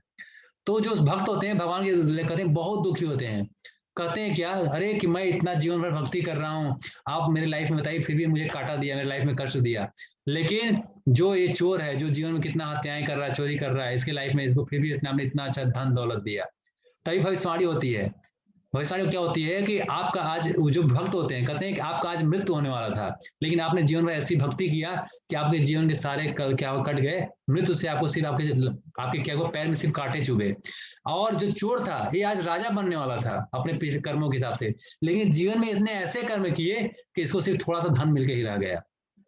हमें इस कर्म को फिलॉसफी समझना है। तो हम भक्ति करते हैं ना, तो भक्ति करते हैं, ऐसा नहीं कि आपको सब कुछ खत्म हो जाएगा, ऑफकोर्स खत्म हो जाएगा, लेकिन उस लेवल तक जाने के लिए आपको टाइम लगेगा। जब हम शुद्ध भक्ति करेंगे ना, तो भी हमें क्या होगा, शुद्ध भक्ति जाएंगे तो हमारे जितने भी कर्म होंगे ना, कर्मों के फल सब नलिफाइड होंगे, लेकिन कष्ट फिर भी मिलेगा। कष्ट दो कारण मिलते हैं हमें, एक तो हमें अपने कर्मों के कारण मिलते हैं, दूसरा भगवान की इच्छा के अनुसार मिलता है। जैसे पांडवों के लाइफ में भगवान थे, शुद्ध भक्त भगवान के थे, फिर भी उनके जीवन में कष्ट थे, क्योंकि भगवान की इच्छा थी उनको कष्ट मिले, क्योंकि अपने भक्तों की महात्मा को दिखा सके कि हमारे भक्त कितने महान होते हैं, इतने कष्टों के बाद भी वो जीवन में हमें कभी भूलते नहीं, भक्ति कर सकते हैं। तो हमेशा याद रखिए कि आप भक्ति करते हैं तो आपके जीवन में कष्ट कम हो जाएंगे, लेकिन हम समाप्त कभी नहीं होंगे। और कभी इस इच्छा से हमें भक्ति नहीं करना चाहिए कि हमारे जीवन के सारे कष्ट समाप्त हो जाए। ठीक है गौरव प्रभु।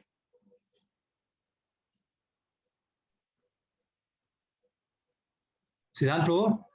यस प्रभु जी, थैंक यू सो मच। ठीक है ना? जी प्रभु जी। ठीक है, लास्ट क्वेश्चन लेते हैं, टाइम काफी हो रहा है, फिर जी, उसमें कुछ जी। करना भी है। लास्ट है शशांक प्रभु जी, हरे कृष्णा। हरे कृष्णा प्रभु जी। हरे कृष्णा। प्रभु जी, जैसे कि जो भौतिक जगत है, तो भौतिक जगत में जो जितने संबंध रहते हैं प्रभु जी, जो रिलेशन रहते हैं, क्या वो भी टेम्परेरी रहते हैं प्रभु जी? हाँ, ऑफ कोर्स संसार वो ये सब टेम्परेरी है। जो भौतिक जगत के रिलेशंस है ना, ये सब टेम्परेरी है। हो सकता है कि जैसे इस जन्म में हमारे माता पिता हैं, किसी और जन्म में वो हम उनके माता पिता रहे हों, या हम कोई भाई रहे हैं और बेटे रहे हैं, कुछ मतलब ये जन्म जो है, हो सकता है इस जन्म में कोई कुत्ता है, अगले जन्म में हो सकता है ये मेरे माता पिता हो, ऐसे कई सारे होते हैं। तो जो भी रिलेशन है ना भौतिक जगत के, सब कुछ टेम्परेरी है, कुछ भी शाश्वत नहीं है हमारा इस भौतिक जगत में। जी संग थैंक यू प्रभु जी। जी प्रभु जी। सब कुछ टेम्परेरी, इसीलिए हमें क्या करना चाहिए, जो रियल हमारा शाश्वत पोजीशन है वो क्या है, भगवान का है कि जीव स्वरूप है कृष्ण नित्य दास। जो जीव का एक स्वरूप है वो नित्य क्या है, कि कृष्ण के दास हैं हम सब। तो हमें इसीलिए ये भौतिक लेकिन हमें ध्यान रखना है, कभी हमें फैनाटिक नहीं होना है कि हमें अपने जैसे ये सब हम जाके घर पे देखें, कह रहे तो हमारे टेम्परेरी माता पिता हैं, ये टेम्परेरी हमारे भाई बहन है, इनका हम ये नहीं कर रहे हैं, सब क्या है, नहीं, ये फैनाटिक नहीं चलेगा यहाँ पे भक्ति में। हमें उस कर्तव्य को समझना है, इस जन्म में जो भी हमारे माता पिता हैं उनका प्रॉपर हमें सेवा करना है, प्रॉपर रिस्पेक्ट करना है, जो भाई बहन है उनको प्रॉपर रिस्पेक्ट करना है। जो भी हमारा रिलेशन है, इस रिलेशन को प्रॉपर लेते हुए अल्टीमेट गोल को, हमें अल्टीमेट रिलेशन समझना है कि हम भगवान श्री कृष्ण का हमारा अल्टीमेट रिलेशन है। ठीक है, इसको समझते हुए हमें हर कार्य करना होगा। इसलिए मैं बार बार जोड़ देता हूँ आप लोगों को कि हमें कभी भी फैनाटिज्म मतलब फैनाटिक होकर भक्ति नहीं करना है।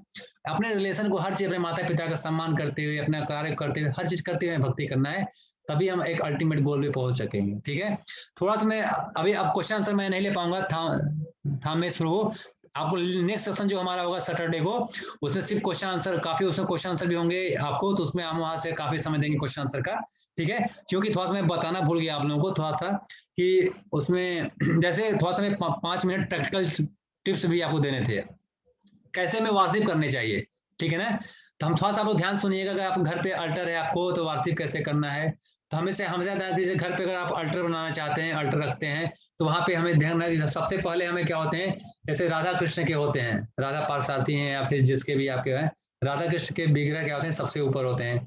फिर उसके जो नीचे आते हैं, अगर आप रखना चाहें तो एक साइड में आप राइट साइड में नरसिंह भगवान प्रहलाद महाराज को जैसे होते हैं, लेफ्ट साइड में पंच तत्व या चैतन्य महाप्रभु मतलब गौर निताय होते हैं, और रखना चाहें तो बीच में जगन्नाथ बलदेव सुभद्रा माई होते हैं, मतलब राधा कृष्ण से नीचे आते हैं।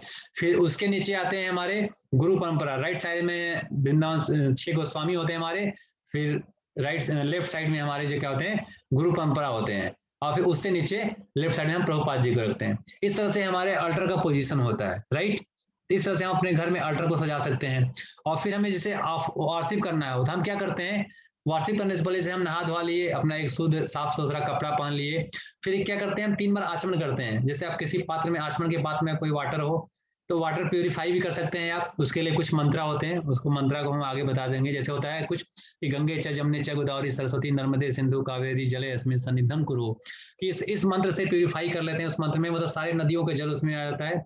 फिर उसमें क्या करते हैं आप कि अगर हम देखें कि बाएं हाथ के मतलब बाएं हाथ से उस जो स्पून होता है ना, उससे हम दाएं हाथ पे आचमन लें, और फिर उस आचमन को ठीक है ना यहाँ से लेते हुए इसको हम उस मंत्र का पहले ओम केशवाय नमः, फिर उस वाटर को हम क्या करते हैं, सीप कर जाते हैं। ठीक है, फिर दूसरी बार लेते हैं, फिर ओम ठीक है नारायणाय नमः, फिर उसको सीप कर जाते हैं, फिर तीसरी बार ओम माधवाय नमः, सीप कर जाते हैं।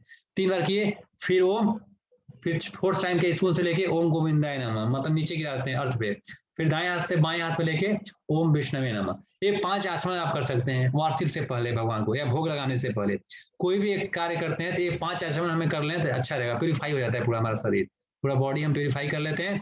उसके बाद जैसे हम वार्षिक करते हैं भगवान का, तो उसमें 7 चीज ऑफर करते हैं हम। पहले क्या होता है, धूप बत्ती जिसको अगरबत्ती बोलते हैं, उसके बाद दीप बत्ती होता है, दीपक जिसको दिखाते हैं ना, जिसमें आप 1 दीपक भी कर सकते हैं या 5 दीपक कर सकते हैं, जो भी आप जैसी आप अवेलेबिलिटी है।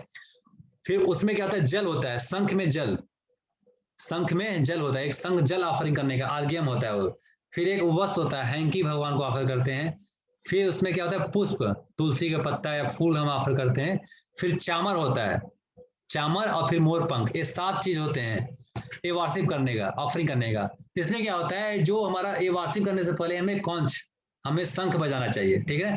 3 बार हम शंख को बजाते हैं, ठीक है। उसके बाद फिर हम सबसे पहले धूप बत्ती दिखाते हैं, अगरबत्ती जो होता है वो 7 बार पूरे शरीर को भगवान को दिखाते हैं, ठीक है ना। 7 बार पूरे शरीर को दिखाते हैं, और सबसे पहले राधा कृष्ण को दिखाते हैं, फिर आप नरसिंह भगवान को दिखाइए, पंचतत्व को दिखाइए, फिर 6 गोस्वामी को, फिर गुरु परंपरा को, प्रभुपाद जी को, फिर और तुलसी महारानी भी होती हैं, तुलसी महारानी के बाद फिर हम 6 गोस्वामी और गुरु परंपरा, प्रभुपाद, फिर भक्तों को ऐसे दिखा के फिर रख सकते हैं। उसी प्रकार से दीपक होता है ना, दीपक, तो सबसे पहले हम भगवान को दिखाते हैं, तो 423 हमसे याद रखिए, 4 बार भगवान के चरणों में दिखाते हैं, 2 बार भगवान के नाभि पे दिखाते हैं, और 3 बार भगवान के फेस पे दिखाते हैं, फिर 7 बार कंप्लीट पूरे बॉडी पे दिखाते हैं भगवान को। तो 423 मतलब 4 2 3 7, इस तरह से 423 7, 4 2 3 7, इस तरह से हम इसको याद रख सकते हैं। उसके बाद भगवान को हम जल दिखाते हैं, आर्घ्यम दिखाते हैं 7 बार, तो 3 बार भगवान के सर पे और फिर 7 बार पूरे बॉडी पे। फिर हैंकी जो होता है, कपड़ा होता है, वो भी हम 7 बार भगवान दिखाते हैं पूरे शरीर पे भगवान के। और फिर चावल जो फूल होता है वो भी 7 बार भगवान को, मतलब ऐसे दिखा के। और नीचे के जो आप नीचे के जो होते हैं, जैसे और हुए गौर निताय, नरसिंह, अगर समय है तो आप 3 बार है, एक बार ऐसे दिखा के आप कर सकते हैं, क्योंकि अब 10 से 12 मिनट हमें मैक्सिमम लेना चाहिए। आप इस लेवल में, मतलब जैसे आप घर पे कर रहे हैं, जो मंदिर के स्टैंडर्ड थोड़ा सा अलग है, लेकिन घरों पे हम ऐसे कर सकते हैं। और फिर चावल आप दिखा सकते हैं, और मोरपंख। अगर आपके घर पे ये सब सारा नहीं है तो आप सिंपल से अगरबत्ती, धूप, दीपक और फूल दिखा सकते हैं, सिर्फ इतना कार्य कर सकते हैं आप। इस तरह से आप कर सकते हैं, तो अपने घरों में आप सिंपल वार्षिक शुरू कर सकते हैं। और कुछ आगे जैसे कल गौर पूर्णिमा है, तो उसके बारे में सिद्धांत प्रभु कुछ आप लोगों को बताएंगे, ठीक है, क्या करना है, तो आप इसको जान सकते हैं, ठीक है। ये सारा सब कुछ आपको व्हाट्सएप पे भेज दिया जाएगा, कैसे क्या है, क्या क्या प्रोसेस है। जस्ट मैं आपको थोड़ा सा एक ब्रीफ इंट्रोडक्शन दिया, जो भूल गया था बताना आप लोग, प्रैक्टिकल कैसे करना है, ठीक है। तो आप लोग ये कर सकते हैं, अपने घरों पे प्रयास कर सकते हैं, ठीक है। सिद्धांत प्रभु थैंक यू सो मच। गौर पूर्णिमा के बारे में आप बता सकते हैं, इन लोगों को अनाउंसमेंट कर सकते हैं।